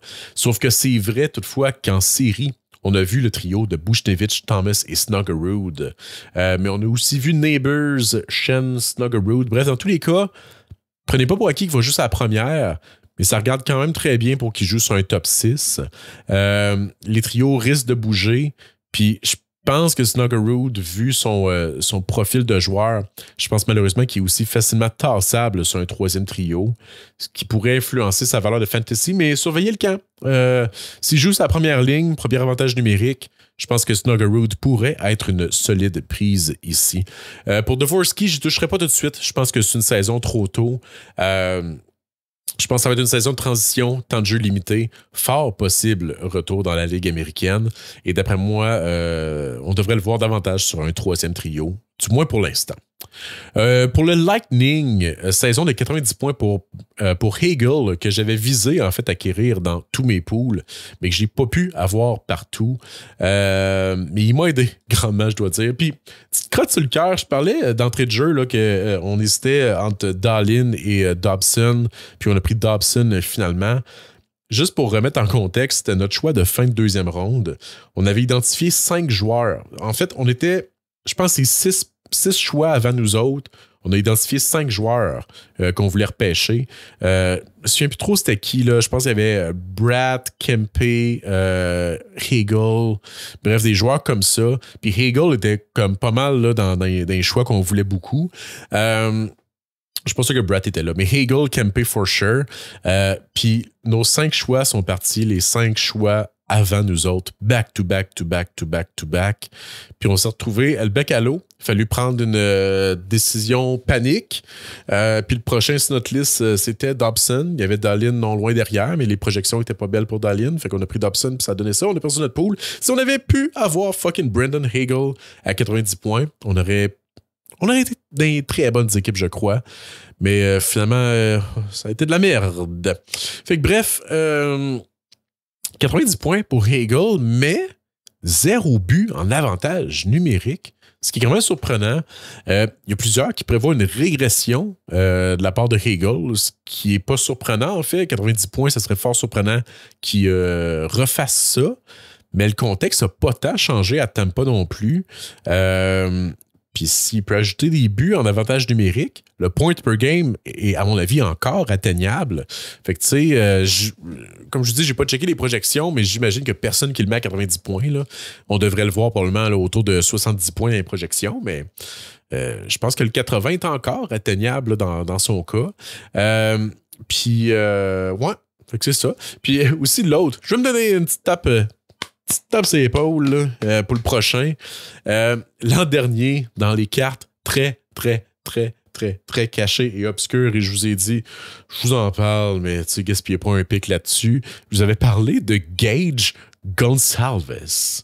And guess what? Il a joué 60 matchs malgré tout. Ouais, bon, maigre 20 points, vous me direz, mais il y a 17 de ces 20 points qui sont arrivés dans les 32 derniers matchs de la saison. Fait que grosse fin de saison. Peu de temps de glace, 13 minutes en moyenne, mais je pense qu'il a été utilisé sa deuxième ligne à un certain moment et c'est là que sa production a démarré. Je pense que s'il passe l'année, sa deuxième ligne, sa production pourrait encore augmenter. Puis c'est un gars, Gage Gonçalves, Goncalves, en tout cas, que les gens connaissent pas. Fait que lui pourrait vraiment passer sous le radar. Évidemment, je ne miserai pas ma chemise sur lui, encore une fois, mais dans un pool très profond, quand vous êtes rendu à checker les joueurs là, de 30 points, lui, là, s'il se met à jouer avec Hagel puis Chiarelli, pourrait très bien se taper une saison de 50 points et plus. Peut-être pas parce qu'il ne jouera pas sur le power play. Fait que, mettons, on le prévoyait un 40 points peut-être. À voir. Puis sinon, tant qu'à parler des recrues, il y a Dylan Duke que je pense pourrait percer l'alignement. Puis je vous en parle Duke parce qu'on n'entend pas parler. Mais je pense que c'est un gars qui pourrait non seulement faire l'équipe, mais devenir un sérieux candidat au Calder. Je pense réalistiquement, Duke va juste joindre peut-être à la mi-saison quand il va avoir des blessures. Mais je pense que c'est un gars qui pourrait produire très beaucoup puis qu'on va en parler l'an prochain. Fait que repêchez-le pas, mais je laisse ça là pour voir. On verra l'an prochain si ça a bien vieilli. Mais Dylan Duke, à surveiller.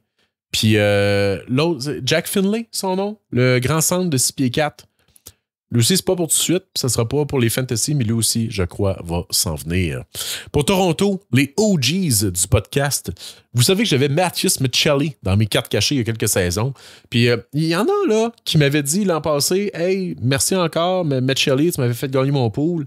Salutations à vous qui m'aviez dit ça. Fait quoi? Je l'aime, Michelli, mais saison catastrophique la saison dernière. Toutefois, cette année, tout indique qu'il va être le remplaçant de Mitch Marner à Toronto, aux côtés de Matthews et Nyes. Fait que sa valeur vient de prendre une bonne coche. Toutefois, là, je mets un gros bémol. Je l'aime beaucoup, Michelli. Il risque de jouer dans un contexte favorable. Mais attendez-vous pas à la même production que Marner. Mais je pense que dans le bon range, c'est un gars qui peut être très intéressant à sélectionner. Le seul problème, c'est que s'il ne joue pas sur la première ligne, il risque de jouer peut-être sur une troisième avec du coup Domi encore sur la troisième. Fait que ouais, c'est un peu la même situation qu'Edmonton. Là. On cherche tout le temps qui va jouer avec le premier trio à Toronto. Michelli pourrait très bien être la réponse, mais n'étirez pas le bras toutefois. Sinon, à Toronto, j'ai juste des gars à qui faire attention. Je pense que ça va être difficile, honnêtement, à Toronto cette année.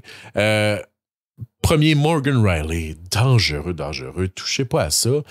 Oui, il va encore avoir le premier power play, mais Marner est plus là, fait que le power play va peut-être baisser encore. Mais son utilisation à 5 contre 5 et sa production à 5 contre 5 ne vont pas bien. 19 points à 5 contre 5 en 82 parties au 63e rang des défenseurs. Même Martin Fehervary, Nico Mikkola puis Brett Kulak ont fait plus de points à 5 contre 5 que Morgan Riley. Pause. Ethan Cowan, je pense que la marche est trop haute pour lui cette année. Fait que, ouais, dans la Ligue américaine, je veux rien savoir. Ensuite, j'avais Bobby McMahon dans mes candidats de breakout la saison dernière, que j'ai repêché dans, je pense que c'est quoi, la 11e ronde dans notre pool à 32 équipes. Fait qu'on a un choix de 300 cuck. Puis il a fait 34 points. C'était bien, c'était correct. Je pense que place à amélioration encore cette année. J'ai aimé son nombre de tirs par 60 minutes. Il était parmi l'élite de la LNH, fait un gars qui décoche beaucoup de lancers. Mais temps de glace limité sur l'avantage numérique, c'est ce qui nuit beaucoup à sa production. Puis il a aussi davantage passé du temps sur la ligne de Robertson et Domi plutôt qu'avec Tavares et Nylander comme je souhaitais.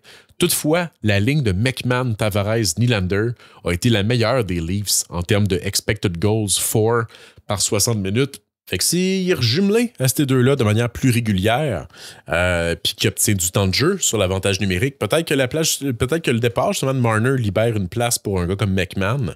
Je pense que sa production pourrait reprendre une petite coche encore cette année. Pour l'Utah, quel beau club! Ah, que je les aime, vous le savez. J'aime tout le monde là-bas. Gros fan de Keller, moi, année après année. Schmaltz, c'est un gars que j'ai repêché à maintes et maintes reprises.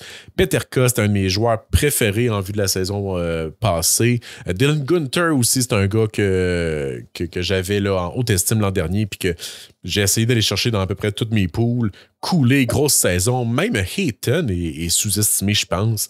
Ces 6 joueurs-là, aucun drapeau rouge. Pigé là-dedans, let's go mes chums. Sauf qu'à défense, c'est un peu plus compliqué. En fait, c'est pas tant compliqué. Là. Sergachev, 53 points, mais il n'y a personne d'autre qui est encore avec l'équipe qui a fait plus que 19 points l'an dernier. T'sais. Fait que gros drapeau rouge à défense. Dursey, Marino ont joué juste une trentaine de matchs, 43 matchs pour Valimaki. Fait que c'est sûr que ça n'a pas aidé au totaux de points. Mais c'est ça. Éviter les défenseurs, à part Sergachev pour l'Utah.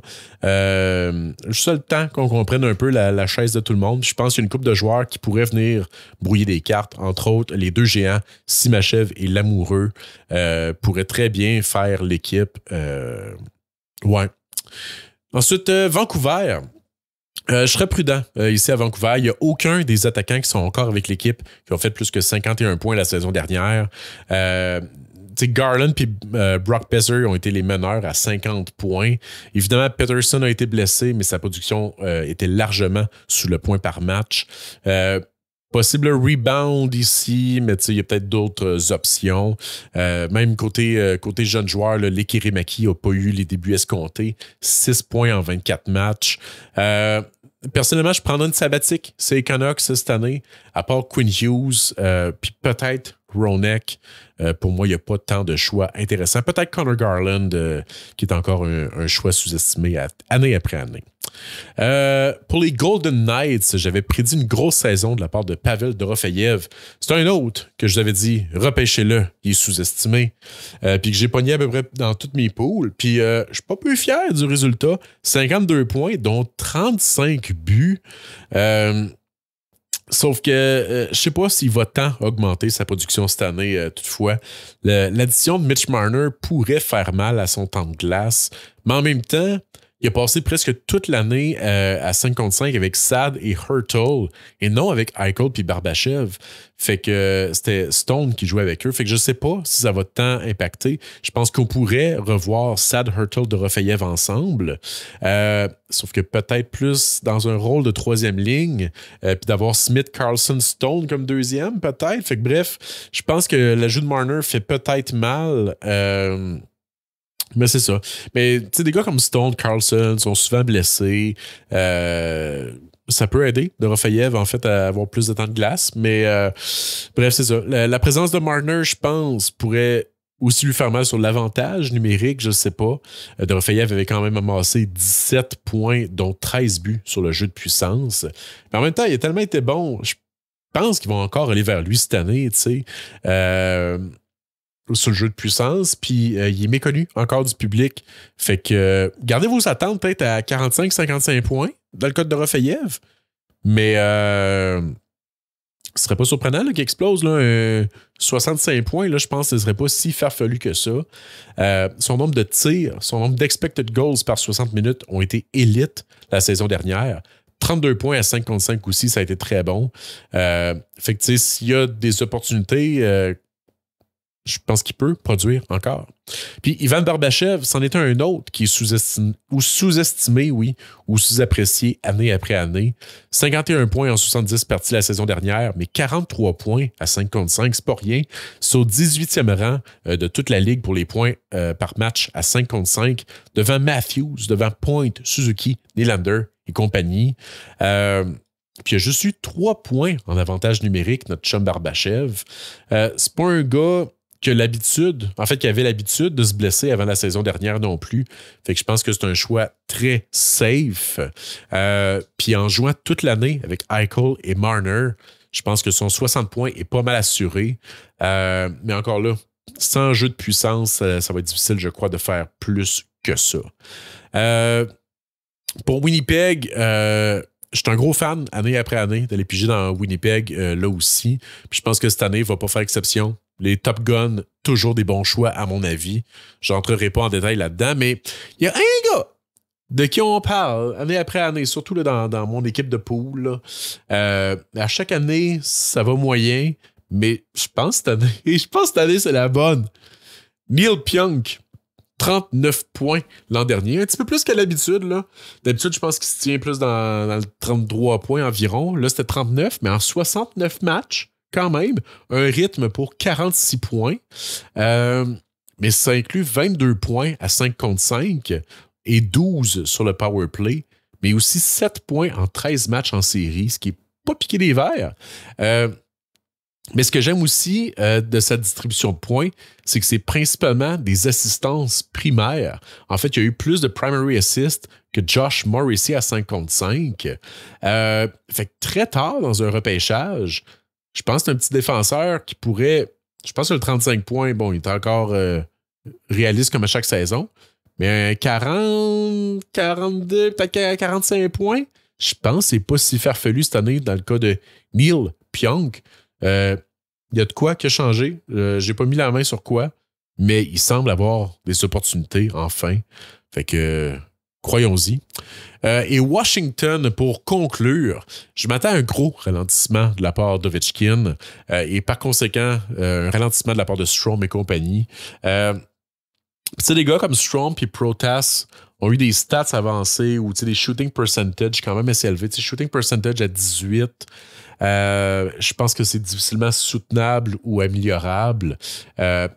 Protas, bon, ça peut jouer en son avantage, mais il n'a pas joué sur le power play. Peut-être qu'il y a possibilité en fait d'augmenter sa cadence là-dessus.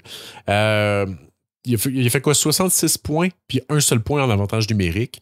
Fait que, bon, en tout cas, fait que je pense que, bon, Protas, il y a peut-être possibilité d'amélioration là, mais je ferai quand même attention.